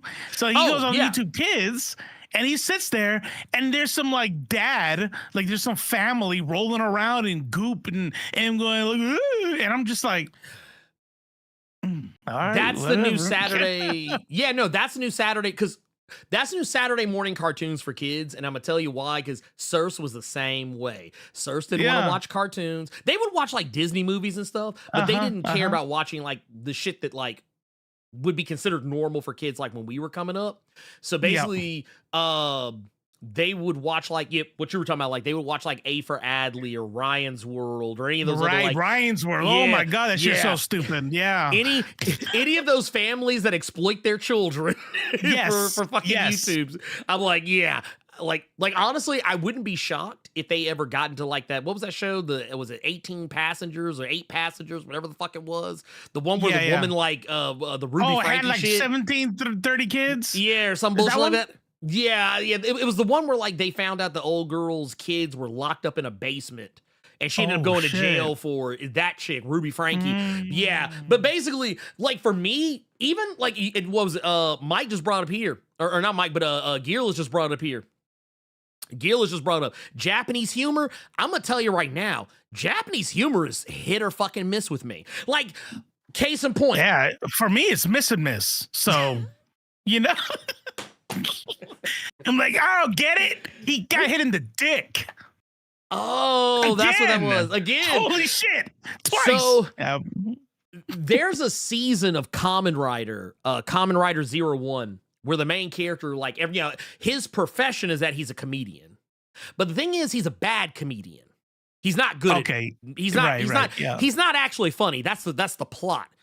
Kamen Rider 01, as a comedian, he is not funny at all. Like ever. His jokes always land like a fucking wet fart. And the thing is, when moments happen where he does actually happen to be funny, I'm kind of like surprising. No, not even. It's like I'm still kind of like, I don't get it. But the thing is, I'm not part of that culture, so I wouldn't get it. Cultural nuance to these things. I mean, I'm gonna be honest with you, man. I'm Latino all day. I'll be Latino till I die, apparently. But I was not born in PR, right? I was not born and raised in PR. I was born in New York, and my dad was in the Marines, and I grew up in the continental United States. So my culture, as far as like humor in media, is going to be from the United States. I see some Latin American stuff out there that's supposed to be hilarious, and like, oh, you got to watch this. I'm just like, dang, that's crazy, bro. Yeah. Well, all right, I'm gonna go back. I was watching what was it, Money Heist, which I love. I love Money Heist, the show. But there's moments where they say like where something's supposed to be funny on there, and I'm like, I don't get it. I feel like I missed something. Can y'all like run it back? Let's try that again. But no, that's normal. That's normal. Yeah. That said, I do want we got another one here. We got this right here, Inseparable Brothers, Indonesian film, for example. Not everyone I tell wants to step out of their comfort box. Different strokes for different folks, and so on. No, and that's the thing. I watch a lot of foreign films, and there's some movies I watch that like sometimes I can figure out the humor, even if I can't. I kind of get the gist of what was supposed to be happening. But I also notice sometimes that some people do not want to step out and venture into those different waters, and I love to. Even if I don't get everything, but because hell, it's not even just culturally. Sometimes I watch one of my favorite movies of recent, Queens of the Dead. There's some jokes in there I don't get, but the reason why I don't get all of them is because I'm not gay. I'm not a drag queen. I'm not non-binary. I'm not queer in any sense. So there were some jokes that were there that weren't for me to get. Right. I got a lot of them, but there were just there wasn't a lot either. It was like maybe 1 or 2, maybe 3, 4 tops that come up throughout the course of the movie. I was like, huh? Right. But I know that if I were of that community, I would get it. Right. Like I would get it. even when I do get it, sometimes I'm just like, oh, Yeah. okay. No, I get it, but I just, Right. I guess I don't like I guess there's like a meme for lesbians that they fall in love super fast, right? So it's like they call, yeah. So there's this whole thing where I watched I was scrolling through my thing and the skit came up and it was like, hey, how you doing? Or like when you're gay, right? And hey, how you doing? Blah, blah, blah, boom. And then they kissed and then a baby came out the side and I was just like, what? Oh, because they fall in love fast. Oh, okay. Yeah. No, I get it. Like I guess it's hilarious. I have seen that before. I've seen that be brought up before, and I kind of get it too because I mean it's a different type of romance. It's right. There's there's different elements to it that I think and nuances to it. I think that as a straight person would be different. And even though technically I can say myself I fall in love fast. All the time. If I'm especially if that other person is like just like with my wife, we fell in love fast. We actually moved pretty quickly. In my opinion. But no, like I kind of understand. Look what I just sent you. Look what I sent you on Discord. All I know is whoever brought up Bo is about to get banned for making me see this image. Oh Lord, no! I'm no, fuck that shit. Yeah, what the fuck was that? I've heard about that. I've never watched it, but I've heard people talk about it. I'm just like, bruh. But no, that's why a lot of times, like, certain types of comedy to me is like just incredibly subjective. So, I just your mileage with it is ultimately, it's ultimately gonna vary. I think. That is my personal That was my opinion on the favorite. matter. Man, that was my favorite anime growing up. Man, is that picture too much? Wait, let me see. Wait, I didn't see anything. Oh, Discord. Oh shit! I sent it to my wife. Oh, bro. Like, well, she's gonna be like, "Why are you sending me that?" Like, you know what? I'm not gonna even explain it. I'm just gonna put wrong person. Just say wrong. It's close. It's close. Let me like make it to where like some of it's off the screen. Like take his ass out of it or something. And then people can use their imagination. You know what? I'm not gonna take the chance. I'm not gonna take the Just know it looks crazy. It looks as crazy as it probably sounds. I don't want to take a chance on that because that looks wild to me. Like I said, I've never really like watched it with any major like I don't know. That said, Devil May Cry. Devil May Cry. I liked it. I liked it a lot. Same. I can't decide whether I like it better or worse than the first season because I feel like the first season was pretty good. This season definitely doesn't pull any punches though. Okay, I'm gonna tell you what it is. No. I'm impressed with the season because it did a thing that I never thought it would do or anything would be able to do. It made me retroactively like Devil May Cry 2. The game. Because the game. I don't. Well, let me take that back. I don't like the game, but the plot of the game. Story. The story of the game. Because basically, this season is Devil May Cry. I mean, obviously, because they even call it DMC 2. But like the thing is, it's literally adapting the plot of Devil May Cry, the second game, and that's my least favorite game in the whole franchise. I'm just gonna be real with you. Absolutely fucking hate that game.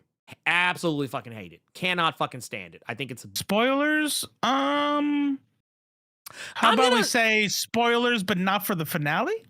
Yeah, we'll talk. I don't want to talk about the finale because that is. I think that might be a bit further than I want to go. But I'll just say this. I dug it. Yeah, no, I liked it a lot. I thought we actually got a pretty damn good second season out of this. They did a fantastic job with all the characters, a lot of the plot elements. That same kind of woke shit that I like to see in my shows. They kept doing it. Because the first season was really heavy on like immigration and by virtue of that, man, on ICE and yes. things of that nature, and they just fucking tripled down on it in this season. They I was like, ate up conservatives on this shit Oh, so man. much.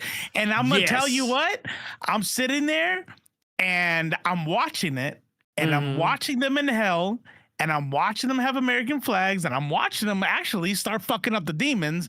And I remember thinking to myself, remember, I haven't seen season 1, right? So like I don't have like a framework to work off of. And I'm just like, oh God, here we go, bro. Like, I'm just gonna have to ignore the fucking propaganda, the fucking, bullshit in here. Like, oh yeah, the military is gonna fucking fuck up demons. Get the fuck out of here.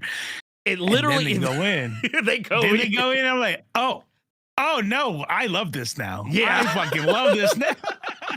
Well, it's because like they're literally boots on the ground. Like we saw in the first season, they were already invading hell once they figured out how to get in there. So now they're invading hell. They're basically doing what the United States military is doing right now by like going after other countries. This is basically Iraq. This is basically Iraq right here. And and you can make an argument for maybe another a few places that we've as a country fucked on.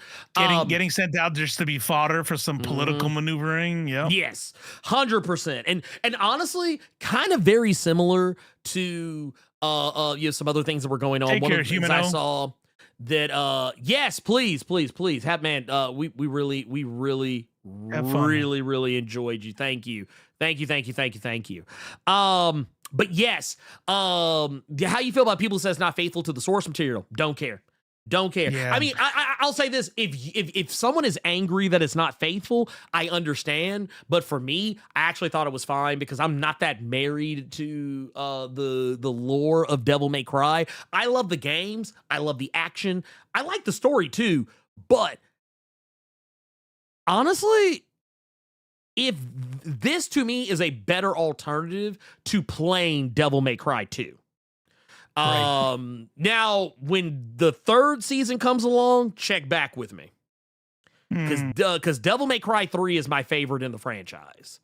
For me personally, I'll tell you right now that when it comes to adaptations, I could really give a fuck less about source material, even when I love it, as long as it is done well. Right. Because if I want the source material, I'll go get the source material. Right. Yes. So for example, Love and Thunder. Love and Thunder adapts my absolute all-time favorite fucking of all time comic book series, right? Which is just that whole shit that goes down with Thor and the Unworthy and all that. And Gore the God Butcher. The Jason Aaron run. If they had did it another way, or he didn't lose his hammer, but there's something else going on that's bothering him, that maybe he can't call lightning correctly. If it didn't match but it was done awesome, and I was like, damn, this movie's fucking dope, I would have loved it. I didn't hate it because they didn't match perfectly. I hated it because they fucking sucked at telling the story. That one in that case, it was. I like to use Hellboy as an example. I love the Hellboy movies, but they are not accurate to the Hellboy comics at all. Like, I mean, outside of like, the basic shit like Hellboy's origin, the BPRD, The first movie is kind of vaguely accurate to the very first arc of Hellboy, but even then, it's still like there's just a lot of differences. The personality of Hellboy is also kind of different too. Like Hellboy's not that jokey in the comics, like at all. Right. At least not in my experience. I mean, maybe he might crack. Maybe there might be something said that's kind of like a joke here and there, but that motherfucker ain't no one-liner machine at all. But no, I did enjoy this. I love the more woke aspects of it. I like the fact that it doubled down on propaganda. There's even a scene. Where old boy here, where he even they have a conversation about propaganda because they literally put up what is effectively an ICE advertisement, like an advertisement for joining ICE. Isn't that a little on the nose? And he's like, damn, who cares? Yeah, he said like the best propaganda is always obvious, or like or something to that effect. We just need them to be uncomfortable. Yeah, and make them feel something. Yeah, it was like they did that shit. I was like, dude, I loved also the commentary on the president of the United States, which I mean that was in the first season to be sure, but like they really hammered that shit in. The way that they had Virgil go on what was effectively not Jerry Springer. And for anyone who wants to dispute that, it's literally the exact same set. It's the same set and everything. This is a Jerry Springer show. But no, he goes on there. He basically and I love this part. This is where people tried to say that I was crazy last time for when I was talking about how that there were like some allegories for that there were some allegories for like Palestine in the first season. Oh, there's no way they could do that because it just happened. But ignore the fact that this shit's been happening for forever. It's been happening since 1947. People think this shit started on October 7th. Like, come on now. It's like, man, stop. Y'all are not serious. But no, the way he breaks down what the United States government has been doing, how they've been like invading hell, and then also painting people as being like blanket treating demons as terrorists, saying like, oh, see, don't you understand? They're all terrorists. They're all trying to come to our country kids. And right. There's no innocent, but literally what the Zionist Jews in Israel saying now. Yeah, there's no innocent Palestinians. 100%. Well, I mean, I guess that's sad. They're killing babies, but like even this shit right here, where you got like the dude that's like fucking crashing out, talking about, see, look what they did. This is goddamn conspiracy. Oh no. Like there was even one part where Cynthia like just kind of looked at me because it was a part where they were doing like the news broadcast breakdown, and you started noticing how everybody was saying the same thing, like they were all using the exact same, like to the point where they started playing all of them at once. Like you could hear like the multiple voices literally going straight down the line. Do you know what they were doing? There's a video they were doing. Have you seen it? The one where it shows like I forget when it was from, but it was basically showing the it was all of the different news programs. Sinclair? Yeah, it was Sinclair. Yes, it was that. They basically sent out a thing, and they were all reading. It was supposed to be different news channels, but they all were saying the exact script, bar for bar, word for fucking word. I was like, bro, this season's cooking. This season is cooking. I'm eating this shit up.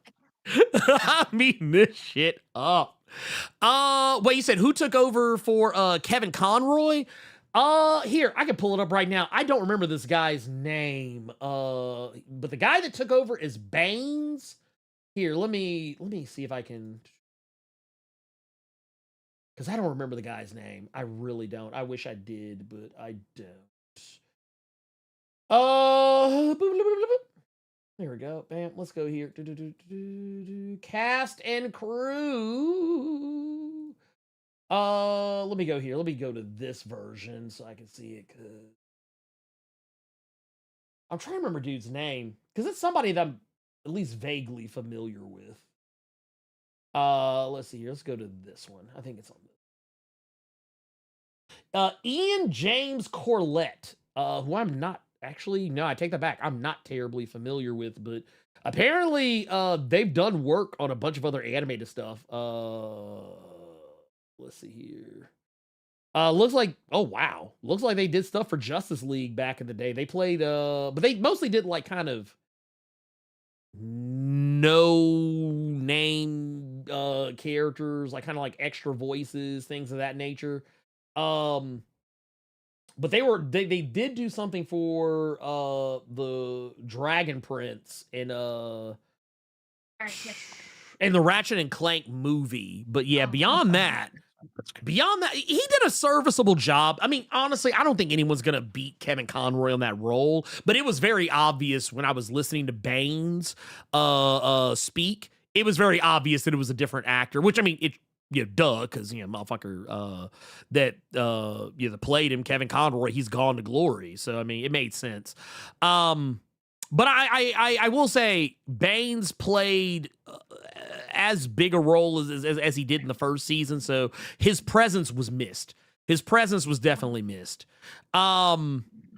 I also like that they kind of maintain the same energy that they had in the previous season, where like they would have certain episodes that had a theme to them. I don't know. You said you didn't want you said you didn't get through the first season, right? Do you hear me, Robo? Yeah. Was I frozen? No, you just didn't respond. I was like, I asked if you had gotten through the first season. Did you get through the first season of it? No. Okay. I never. I watched one. That's what I was gonna say earlier about how I don't have an opinion about which one is better now. Oh yeah. I can say that the first season I tried watching and I just didn't. It didn't grab me. But this one, I watched them all in one day. So right. Well, so the thing that they did in the previous season, they had there would be one episode that would kind of be more of a, obviously one would be more of a lady story, focus on her character. You would spend what I would say is probably a significant amount of time just kind of focusing on her, learning about her backstory, things of that nature. They'd have another episode. One of them was it was a silent episode where basically it was one long music video, and it was fucking amazing. I loved it. They did something very similar this season, similar to the music video, but not quite as stark. But they did one where there was one where they transitioned animation styles a lot, where when it was the second episode where they were basically showing how when Dante was woken up from being captured in the first season, and when they were recounting why he's not angry at Lady for what happened, or at least why he's not freaking out about it. And they started showing it switches to this type of animation style. And there's way more exaggerated, typical anime shit where characters got the big sweat thing over their head. And they're like, oh! And doing making wacky motions and shit. And then they do another one that looks almost more like some JoJo's Bizarre Adventure type shit where they're like, yeah, we're going to work together. We're going to do the thing. And yeah, we're gonna do the thing. And they have one where it's they're doing this is that old school moody anime that you used to see back in the 90s, where the characters talk very low and they all speak in declarative statements. Yeah, shit like that. I was like, dude, that was really cool. I love that. I loved every time that they kind of stepped outside of the typical box that people would probably place their stuff in. I thought it was really cool. I thought it was awesome. It was great. And actually, yeah, you are correct. This right here, this is very much in the same vein. This shot right here, this is very much kind of a nod to the 2000s DMC anime as well, which your mileage with that is going to vary. That was one of those anime, it looked good. I did not enjoy it though. But yes, I do think, the first season, I do agree with this as well. What, DJ Game Boy is saying. It did take them a while to get the pacing for the first season, but it did pick up towards the end. That, I will give you that, because, the first season, it does take a minute to get going. Once it gets going, that shit is, I'm gonna tell you what it is. By the time you get to, episode 3 or 4, you'll be locked in. Once you get to 3 or 4, which it sounds like a lot for an 8-episode show, but because they can kind of fly by really quick, I will say because when I watched it, the first couple episodes I thought were okay. They didn't blow my mind. But when episode 3 and 4 popped around, I was like, okay, all right, it's finally doing the thing that I was waiting on. Okay. Let's fucking go. I was like, all right, we're in. Right. We're locked the fuck in.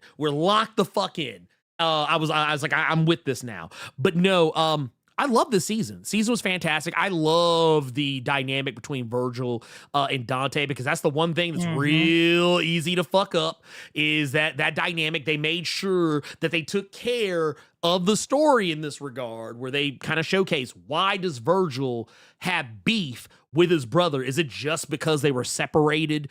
Is it because of the stuff that happened in their childhood? Like, what is it? And they dig deeper into the pathos of Virgil and the fact that Dante is just naturally more gifted and better at doing shit than what Virgil was. And Virgil had to get good. And I love how they, in the games, I want to say in the games it's something that is kind of danced around or at least hinted at. But here they actually like sat down and made us work it out, and right. I like that here. Yeah, no, that was good. Yeah. The whole dynamic between the two, at the end there, when Virgil decided to do what he did, he and then they start doing flashbacks between them fighting as a kid. Mm-hmm. I'm not gonna lie, that was kind of like, okay, yeah, that's kind of sad. It's your fucking brother, So that sucks. I mean, I'll say this. I'll say this. As far as as far as like the look of the show, the animation, I thought everything was top notch. Virgil was absolutely positively god tier on this show. That's what got me. Yeah, those fight scenes, woo, man! Like, it's sometimes fight scenes like that go too long, or there's too many and not enough story. Yes. Like, I'm not a fan of just like fight scene after fight scene after fight. I'm like, bro, like you're being lazy now. Yeah, but this, I never got tired of the fighting. That shit is so dope. Oh no, like so Cynthia doesn't play the games or anything. She has no, like, she's watched the first season of the show, and she was watching the first couple episodes with me, and when they did the scene where, like, I think it's in episode 1 or 2, I can't remember exactly, but the episode where like they play Let the Bodies Hit the Floor, or I think it was in the first episode. Yes. Like, she was in the other room and she was like, are you watching a music video or is this actually in the show? And I was like, no, I said, this is actually in the show. And like the way like he was breaking people off to the beat and to the tone of the music, and she was like, this is Dude, Cynthia was fucking tripping out on that shit. But no, it was just really cool, and like that whole fight scene is just bananas. And this right here, like what Sir G saying, the fight in front of the Lincoln Memorial, I was like, bro, this is S tier combat animation right here. I was like, dude, this is chef's kiss. We love this for them. We love this for them. I love this for them. I enjoy the show a whole heap of a lot. Now, that said, there's other stuff that's going on here. I can take or leave. What was his name? Was it Arius? I think it's Arius, this guy that kind of pops up a lot. Yeah. I could kind of take or leave him. His backstory was interesting, but like I feel like the White Rabbit was very missed. I feel like that is one thing I will say. I liked the White Rabbit's story arc a little bit better. Which what would have been way better, and I think it's going to be a thing in season 3. When the reveal came out about the Jester, I was like, that motherfucker should have been instead of this dude. I always agree. It was kind of lame. But I do think that'll be your next secondary big bad for season 3, the Jester. Yeah, no, 100%. There was a point where I was like, I feel like I haven't seen the Jester in a while, and then like he showed back up, and I was like, oh shit, there he is. Mark Hamill. Now, once again, I don't like Devil May. I didn't even remember. Okay, Devil May Cry 2 and Devil May Cry 4. Those are the Devil May Cry games I never finished. I didn't like Devil May Cry 4 very much. I didn't hate it as bad. Like 2, Devil May Cry 2, I hate. I hate that game. I'll say that. Devil May Cry 4, I just didn't like. Like it was just a simple. I don't really care for this game that much. Mostly because I didn't like Nero. I didn't like Nero as a protagonist. Now, Devil May Cry 1, I think aged like milk to me. Like, I don't like Devil May Cry 1 like as much as I used to. But Devil May Cry 3 was my favorite for a long time. And then, like, by the time that Devil May Cry, or DMC Devil May Cry, which was like the reboot game, that was made by Ninja Theory. I believe it was Ninja Theory. And they called it Devil May Cry, Devil May Cry? Because it makes no sense. But no, I actually liked that game a lot. And other people hated it because they were like, "Oh, it shits on the franchise. Oh, it's terrible." Blah blah blah. A lot of people hated that game, which is funny because when they made Devil May Cry 5, when they finally made that game, which I also like a lot, I was like, "Dude, the combat is the same." I was like, "So what's the problem?" Have they done a remake on like 1, 2, and 3? No, they've done remasters. I think there might be like a remake in the works for one or more of them, but to my They do I a don't remake know. up like I've never actually played any. Like I Yeah. remember like playing it for like a little bit because it was somebody else's game. Yeah. But it used to not be my kind of genre, but like lately I've been liking those kind of games. So I need to give it a go again. Yeah, and I agree with a lot of this right here, what y'all are saying. Like, yeah, the special edition of 4. I haven't played the special edition of 4, but now that you said you can play as Lady and Trish, I might actually go back and play that because, yeah. I'm in the same boat. Right now, 3 and 5 are my favorites. And I actually would put, and while technically I put DMC Devil May Cry, like now before DMC 5 came out, it would have been 3, DMC Devil May Cry, and then everything else. Like, yeah, I would say like 1 and then 4 and then 2. But when DMC 5 came out, I was like, okay, all right. Time to reorder you motherfuckers. I was like, all right, so we still got DMC 3 at the top where they belong. Then I was like, all right, DMC 5 right behind it, then DMC Devil May Cry, then 1, then 4, and then 2. So yeah, but no, I love the games. I love the games. I think they're fun. I mean, they're silly, but I mean that's kind of the point. Of course, yeah. Yeah, it's basically the whole show. It's basically it's an early 2000s anime music video. That's exactly what the fuck it is. And honestly, I'm here for it. I used and to. I was singing. I was like this. Yeah, 100%. Like Evanescence going, and I'm like, yes, let's go. Yes. I will also say that yes, I do agree. White Rabbit was definitely the more tragic villain.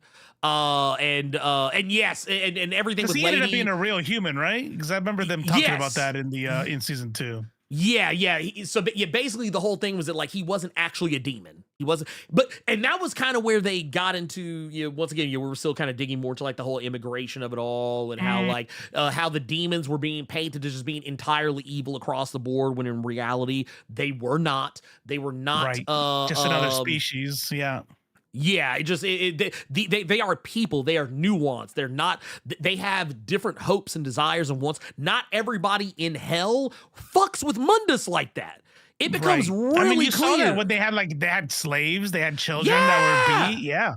And then what was it? They had because this I won't lie, like I actually kind of this shot right here, this is one that actually kind of caught me slipping a little bit. I was like, because like you don't know what the kid's saying, but you see like but Lady knows what they're being said, and like it's like you just know that she whatever they're saying something nice, and Lady's just like and also she Lady, you're welcome. Yeah, she says you're welcome, and also I will say, while Lady was a character who frustrated me a lot in the first season, I did appreciate that as the show kind of went on, she's especially by season 2, you could tell she's grown, she's matured. Yes, she was still kind of slick on that Fox News bullshit by the start of the second season, but she was in that mindset that I can still.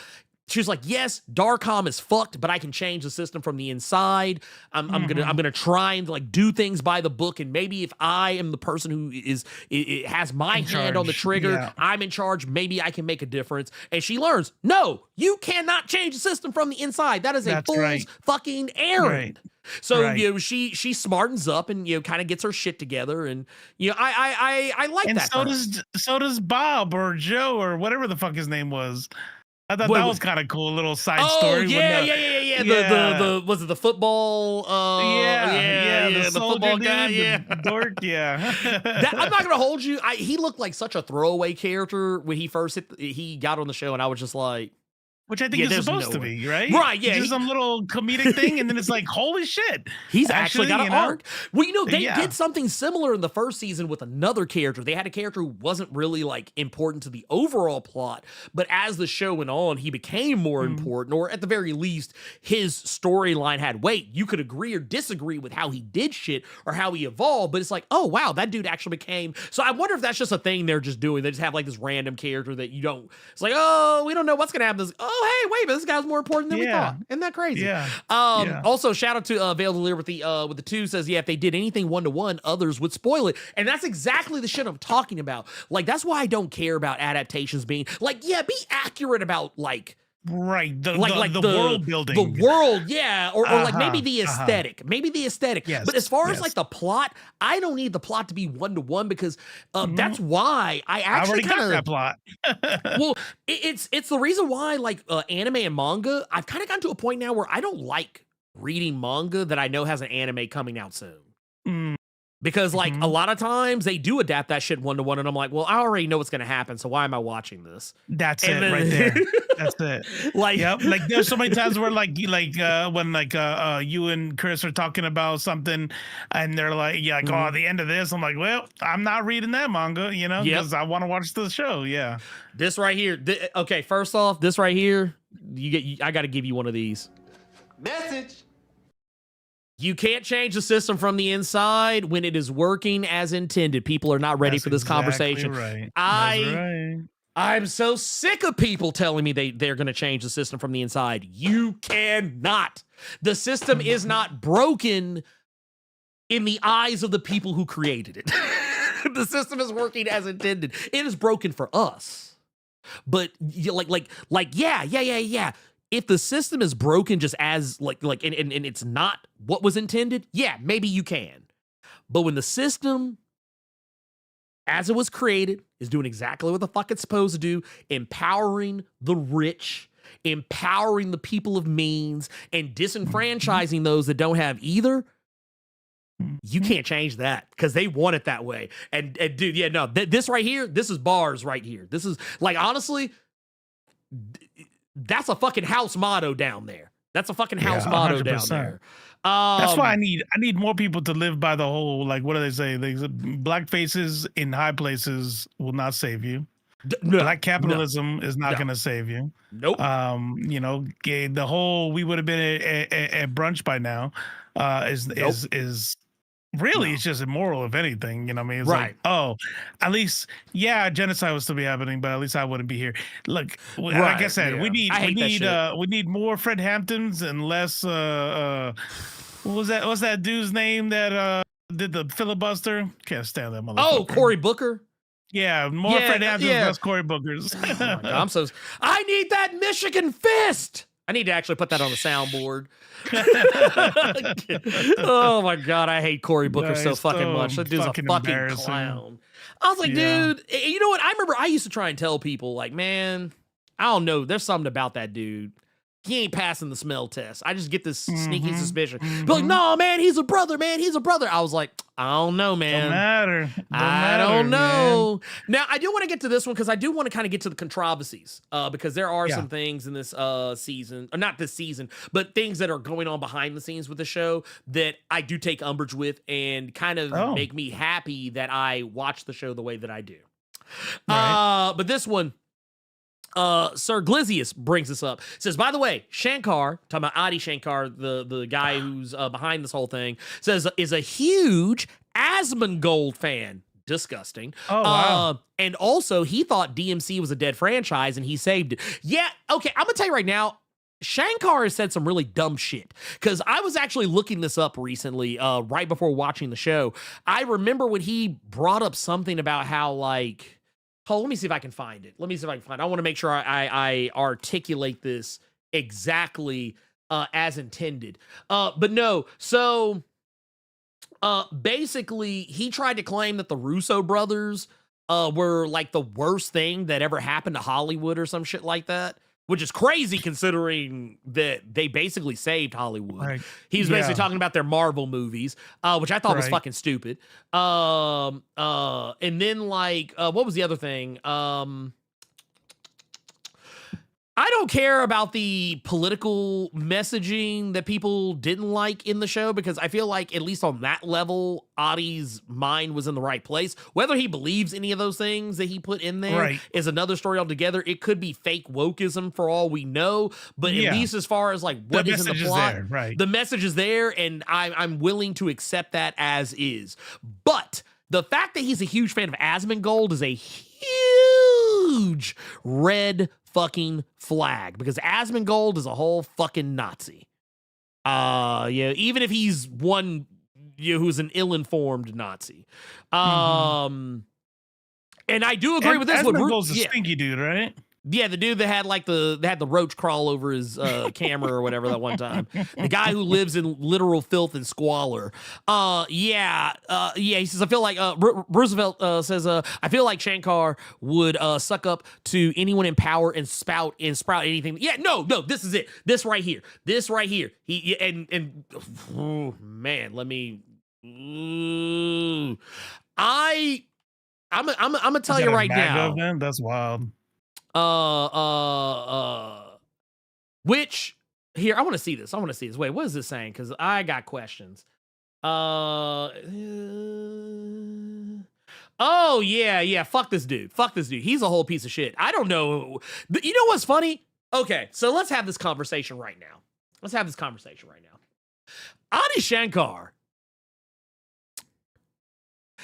He is an interesting person because I just looked up something. If you look up Adi Shankar and Trump, you probably saw the same thing I just saw then, most likely, just based on your reaction. Okay, so this guy got invited to the inaugural, the inauguration of of Donald Trump. This I'm guessing this second go round. And basically, here, I'm going to pull this up so y'all can see it. He basically says, thank you to the incoming administration and President Trump for the invite to the 60th presidential inauguration and surrounding festivities. Birthday party emoji. This is a shot from the Liberty Ball last night. So fun. Fuck you, dude. Fuck you. See, this is what I was talking about. This is why I had that question a moment ago about the messaging of the show, because basically what Adi did with this episode, with this season, he's basically shining a light on all the bullshit that Trump's administration is doing, all while licking the boot of Donald Trump. See, this is why you can't trust people, because people will pretend to have politics or try and put things that are politically attractive to a group of people who they want to get involved in the shenanigans, but they'll also be moving very differently behind the scenes. We see this all the time, where people will pretend to be woke, but really they're not. They're not woke at all. And we even have some every people, single studio that puts out a movie about how bad billionaires are. So here, wait a minute. Like I said, the Xylus was ever here. Like I said, I got some tea on this piece of shit. That radio host guy in the anime is confirmed. Asmongold inserting him in that show. So yeah. So okay. And please sound off on this shit, because like I said, I find it so interesting that this guy made a show that criticizes ICE, that criticizes the mainstream media news cycle, that criticizes how scripted the mainstream news cycle is and how they just spout the same things, how xenophobic the United States is as a country, how they just insert their nose into other people's business and just assume that anything they see is theirs for the taking. This show is so against everything that we are as a country right now, and rightfully so. But at the same time, this motherfucker's sitting here bootlicking to the current administration. It's crazy work, my boy. Crazy work, my boy. Like you said, the way that we watched it, like, fuck them. Joss Whedon, yeah, Joss Whedon, right? Yeah, and real talk, I want y'all to understand something. That motherfucker ain't getting no views from me. I'm just saying, he ain't getting no views from me, my boy. He ain't getting them from me, my boy. Let's see. Oh, he got it here. It says he's donated to Trump campaign like he's either bought and paid for, and MAGA has no spine and is a jellyfish. I also think DMC the show was written before the Trump admin. Yes, it was. It was. Now, what I'm curious to see is what this show looks like in season 3. That's going to be interesting because it has been very, and honestly, very anti-Trump.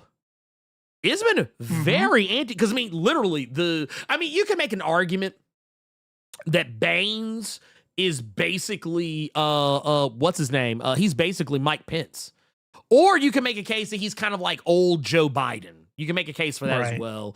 And the current, and the president himself, he's like, I saw a lot of parallels with George W. Bush, but also very much Donald Trump himself.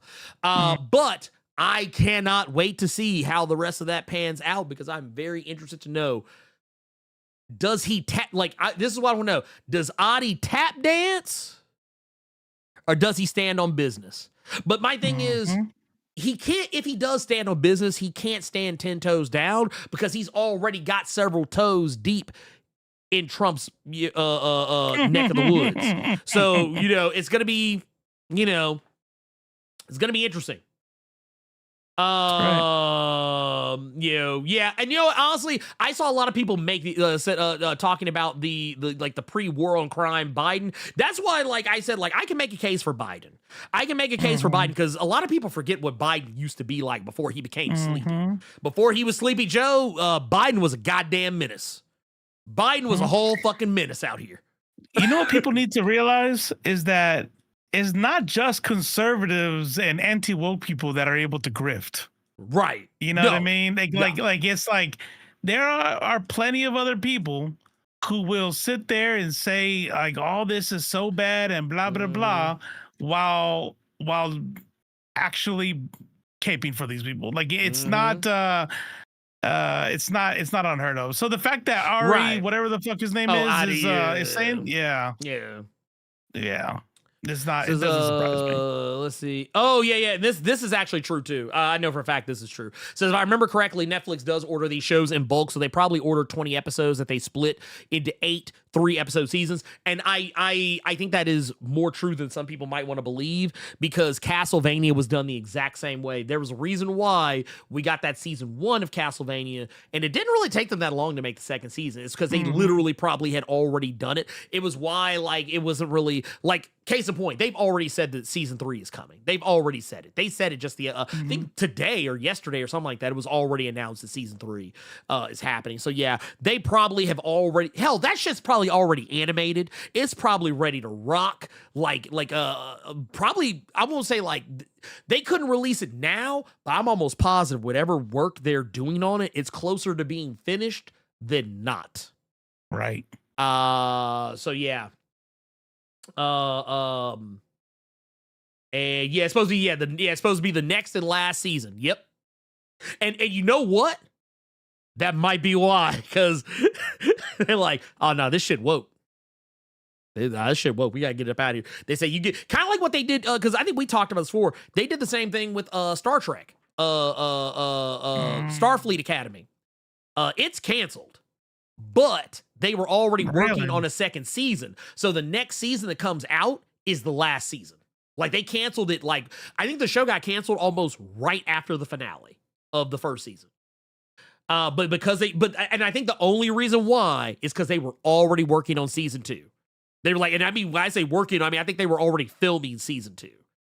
Probably, or at least at some production level, they were already going forward on season 2. So yeah, basically, because they were the show's canceled, but it'll still get one more season. So the second season will be the last, blah, blah, blah, woo, which pisses me off because I really like that show. But, I think that, we got to remember, we're talking about those chuckle fucks. Was it the Ellisons? Y'all know I'm talking about the chuckle fucks. Larry and David Ellison, who run Paramount. Because that's who has Star Trek. That's who has Star Trek. And I remind y'all, Larry and David Ellison, they are in Trump's back pocket. Oh yeah. They are in his back pocket. Matter of fact, that's why they were going so hard in the paint. That's why they were going so hard in the paint for here, I'll show you what I'm talking about. These motherfuckers right here. That's why these two motherfuckers were going so hard in the paint to get Warner Brothers. Even after all those times, and they did it just like how MAGA does. Warner Brothers literally said, yeah, we don't want your offer. Like when all the shit started, they're like, no, we want Netflix to get us. We want Netflix to get us. And they literally kept like, come on. Come on. You know you want to. You wouldn't have worn that dress. You wouldn't have worn that dress if you didn't. Yeah. Well, you were. So wait, you're just gonna leave me like this? One yes is a yes. Yeah, they're like, you're just gonna leave me like this? That's crazy, man. That's crazy. Yeah. Like, do you know how bad this hurts? Right. They say it's not real, but it's real, damn it. Yeah, no, I mean, but it's true though. I'm for real. Like they literally, and I apologize. I didn't mean to give you all the jump scare with the Ellisons. They look like spoiled milk. They look like milk that they look like milk that's been sitting at the back of the fridge for like 2, 3, 4, 5 years. But yeah, they took a lot of money from the Saudis to do it. They sure the fuck did. And they say, yeah, principal shooting on Star Trek Strange. I keep wanting to say Star Trek Strange New Worlds because that's the first thing that's on my mind. But no, Star Trek Starfleet Academy. Yeah, they were already, yeah, so there you go. Yeah, they were already doing, they'd already done like principal shooting. So there you go. And yeah, like I said, they basically are going to hand over state propaganda to Trump. Now that all this has gone through. They love it. Whatever. So yeah, that's why all these shows, you see all this stuff that's getting canceled, or these things that aren't going through, these things that have been announced or talked about, yada, yada, yada, whoop-de-whoop, blah, blah, blah, blah, blah, whatever the fuck, goddamn, yeah, that's why all that shit, yeah, so those dudes look like the Hardley boys from South Park. Honestly, I wouldn't be shocked. I wouldn't be shocked if that was a direct reference to them because clearly the guys, was it Trey Parker or Matt Stone? They don't give a fuck about the Ellisons. They are strictly in it for the money. Yeah. Oh, and please believe Mark. See, and this is the thing I've been talking about. There are people who have no fucking clue what is about to happen to DC Comics and what is probably going to happen to Milestone Media. It's crazy, man. It's crazy. Okay. Yeah. Well, anyway, I'm getting angry, and I don't like being angry. So yeah. Ooh. Like, mark my words. I'm just gonna say this, and then we're done because I don't have anything else to say. Mark my words. I just want to say there was a couple times in there that you could have had a message button, but I don't press that button. So. Yeah, I mean, you know what? Yeah, honestly, just Message. Just accept all of those as my that is for all of y'all. But no, I just want y'all to understand something. The Ellisons owning both Paramount and Warner Brothers. This is a problem because y'all need to understand what is under Warner Brothers. Here, yeah, fuck this shit. I gotta show you these. Tell them. Yeah. What all does Warner Brothers own? This is gonna fuck y'all up. So Warner Brothers, that's not just HBO. It's not just Warner Brothers Studios. That's DC Studios, which is giving you these good DC movies all of a sudden. They own Turner fucking Classic Movies now. They have what was it?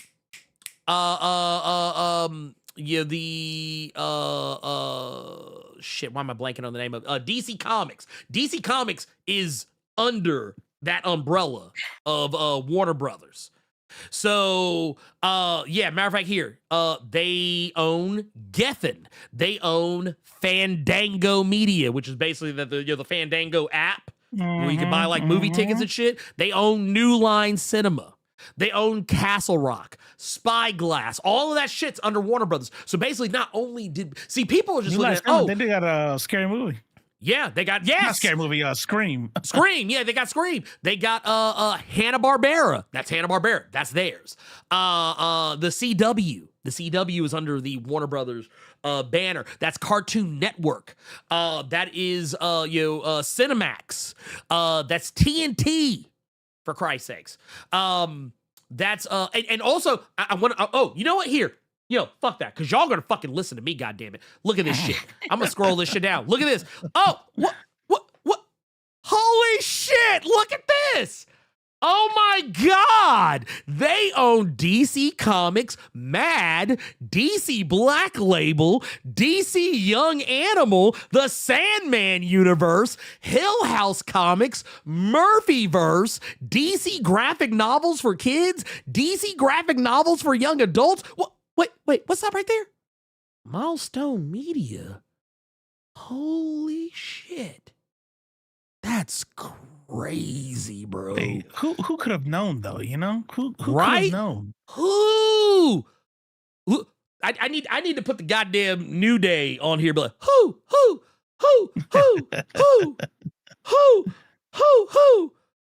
Yeah, no, fuck this shit, dude. I'm telling y'all, dude. Y'all need to be fucking scared. Y'all need to be fucking scared because this shit is not good. This is not good. No one should have this.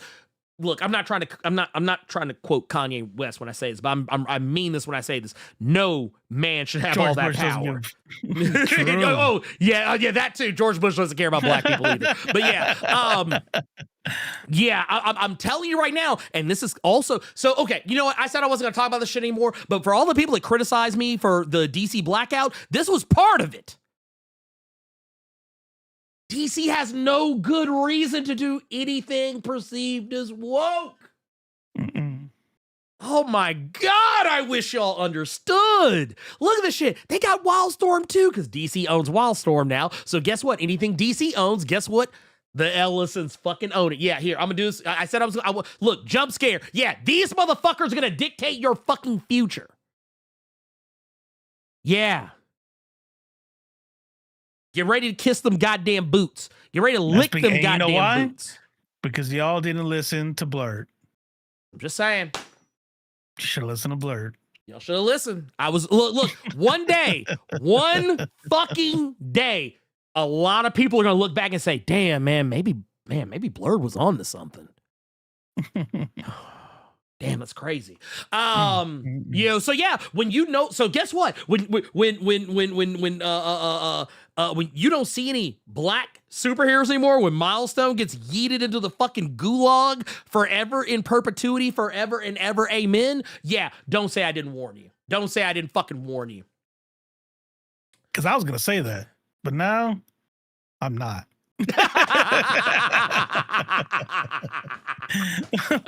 Oh, God damn. I'm just saying here, and look, you know what? This time we won't miss it. Message. There you go. There you go. Message, God damn it. Saying. But yeah, and here's the thing. Look. This right here. I know there was the DC So White campaign of Blackout, but here's the thing. You really not about to get any more February specials or Pride Month specials. I hope y'all are happy. I hope everybody's fucking happy. Because, dude, I'm telling you, if you're waiting on these motherfuckers to give you some gay books, to give you some trans characters, to give you some lesbian books, to give you some queer books, you think they're going to give you a Latino book? You think they going to give you some nigga books? Fucking stupid is what y'all is what y'all are if you think that, because I'm gonna tell you right now, Nigga, please. it is not happening. It is not happening. You are fucking out your rabbit ass fucking mind if you think they're gonna let that shit run for as long as y'all fucking think. But that's okay though. That's okay. I'm perfectly okay with being the goddamn laughing stock of the internet over this shit, because in the end, look, I'm gonna tell you right now. Whatever y'all think is coming, it ain't long for this earth. Tell me when I'm telling lies. Anyway, I have nothing else. I don't want to talk about anything else. I'm tired. I'm angry. I'm upset now. My blood pressure is sky fucking high, and I think I should probably go somewhere.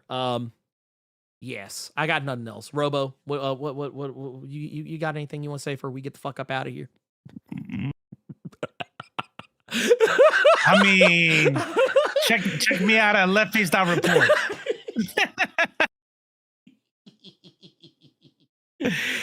Which, by the way, I got something to say. Everybody wants to talk about how voting is so important. And how we need to we need these politicians. What they just do in Memphis? What they about to do in Georgia? Talk to them. If they don't want you to have power, they're gonna take it away. Yep. It doesn't matter how many people you vote in. Nope. Eventually, it's gonna happen. Hopefully, maybe it'll be my grandson. Somebody's gonna have a revolution. But you know what? Here, I will tell you something. Some people might not want to hear, but guess what? Revolution is not comfortable. Look, first off, if you're performing a revolution and you're comfortable, then that's not a revolution. You are lying to yourself. Revolution, I'm going to say it again, not fucking comfortable. Discomfort is what you get during revolution. So yeah, anyway, you know what? I'm just gonna say this. There's a link to Robo Substack in the description for this video, as it is in every live stream for Nerds of Culture. So make sure you go click on those links. Go click on all the links that I have in there for Robo.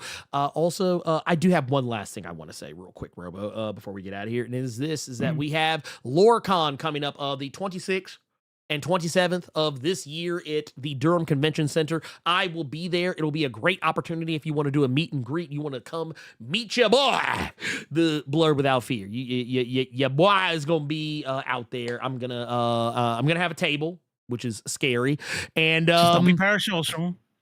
Yeah, don't make it parasocial though. Like just talk to me like I'm anybody else. Yeah. Well, I mean, just talk to me like I'm anybody else. Don't make it weird. Because if you make it weird, and Robo can attest to this. I don't have the ability to hide what I'm thinking. Anyone who knows me well knows that I wear my emotions and thoughts on my face. So if you say some wild shit and I'm just like, ooh, damn, you'll see it on my face. Also, shout out, Will the Great. Will the Great said, "I'll see you there, player." Hey, that's what I'm talking about. That's what we like. Yeah. So treat Blerd like goose works. No. Don't do it. A reference I don't get. Yeah. I don't know what it is, but it sounds awful. Like it's crazy. It sounds like a bad idea. It sounds like a fucking bad idea. I'm gonna Google it now, though. It says here, can you post that in the details so we can buy tickets? Yes. Actually, I have a link to the website in the description. So just go into the description. You'll see, I think it's like the second or third thing down, you'll see the link for the LoreCon thing. So yeah, go check that out. I'll be there. It's gonna be fun. It's gonna be a great time. I promise you. I'll be there. So if nothing else, it'll be fun because of that. Amazing Digital Circus. Yeah. Okay. Yeah. There you go. That's it. God damn it, my child got me watch that bullshit with them. I'm like, God damn. Let's see. Yeah, dude, come through.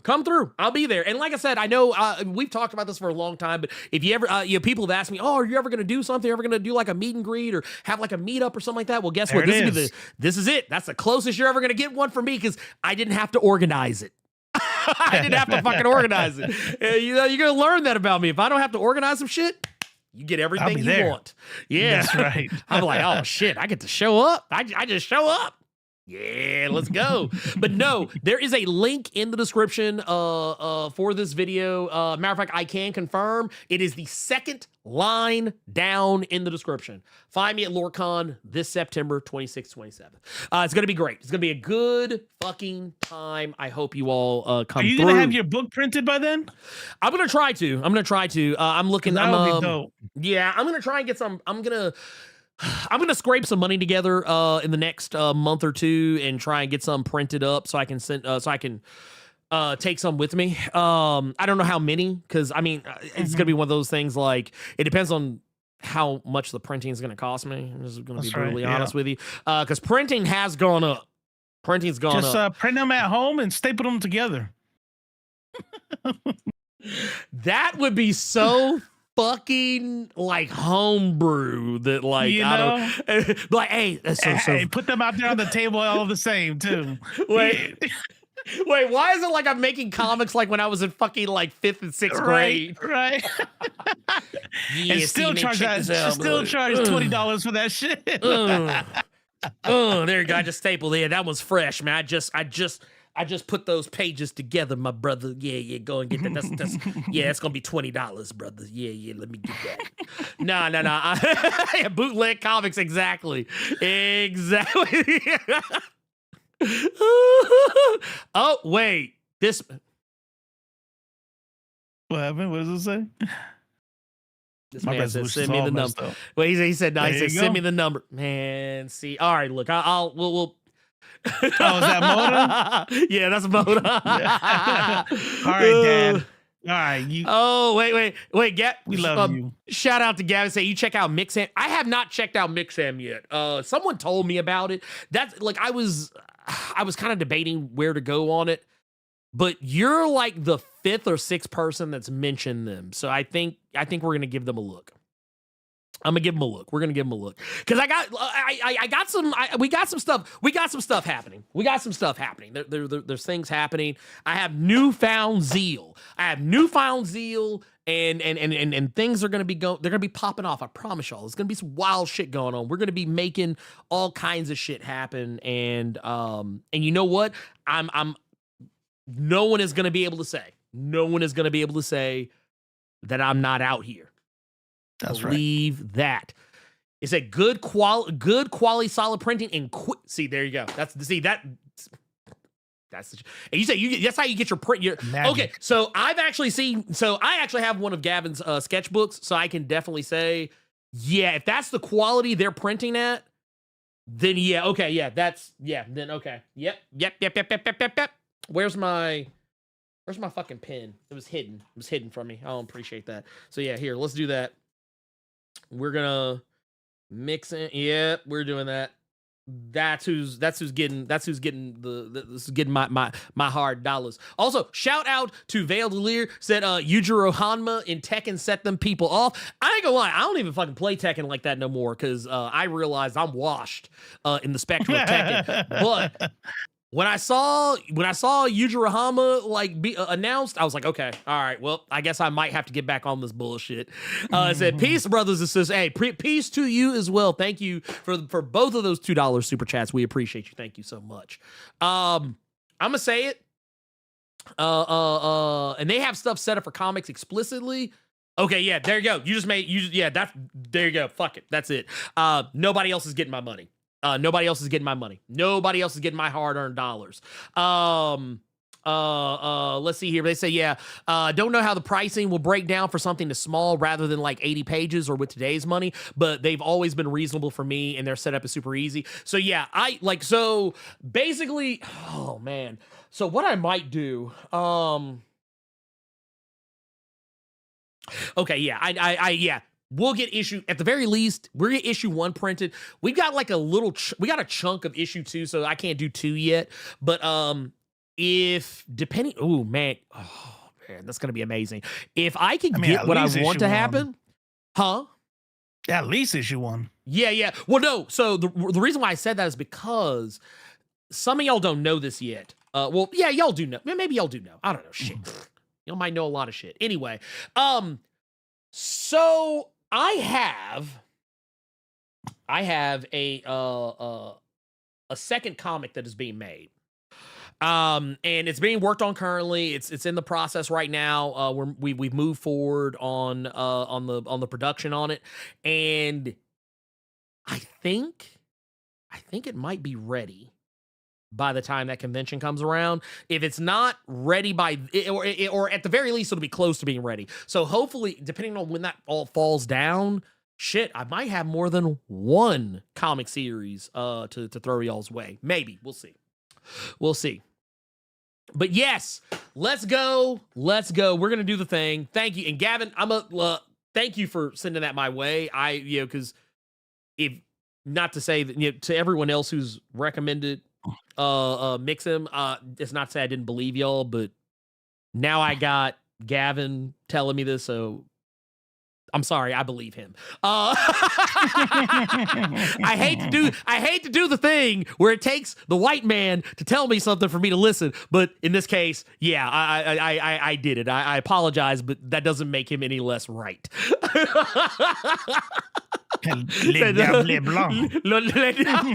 Yeah, I mean, hey, look, it is what it is. Look, I'm not hating. I'm not hating because sometimes you need that white man in your corner. Because sometimes that white man can explain some shit in a way where people be like, oh, you know what? That's a good idea. So that way I can sit there and be like, that's what I just said. I just said that. But anyway, we're going to get out of here. Thank you so much, everyone, for tuning in. I'll be back Saturday. Yeah, Saturday. I'll be back Saturday. We're gonna get into it. It's gonna be great. It's gonna be fun. Y'all are gonna fucking love it. I don't know what we're talking about either because the plans have changed dramatically. Now that said, yeah, make sure you drink your water, take your medicine, do all the fun stuff, live, love, laugh, stay happy. And you know what? In light of recent news, I'm just gonna say, Adi Shankar. We coming for you, nigga.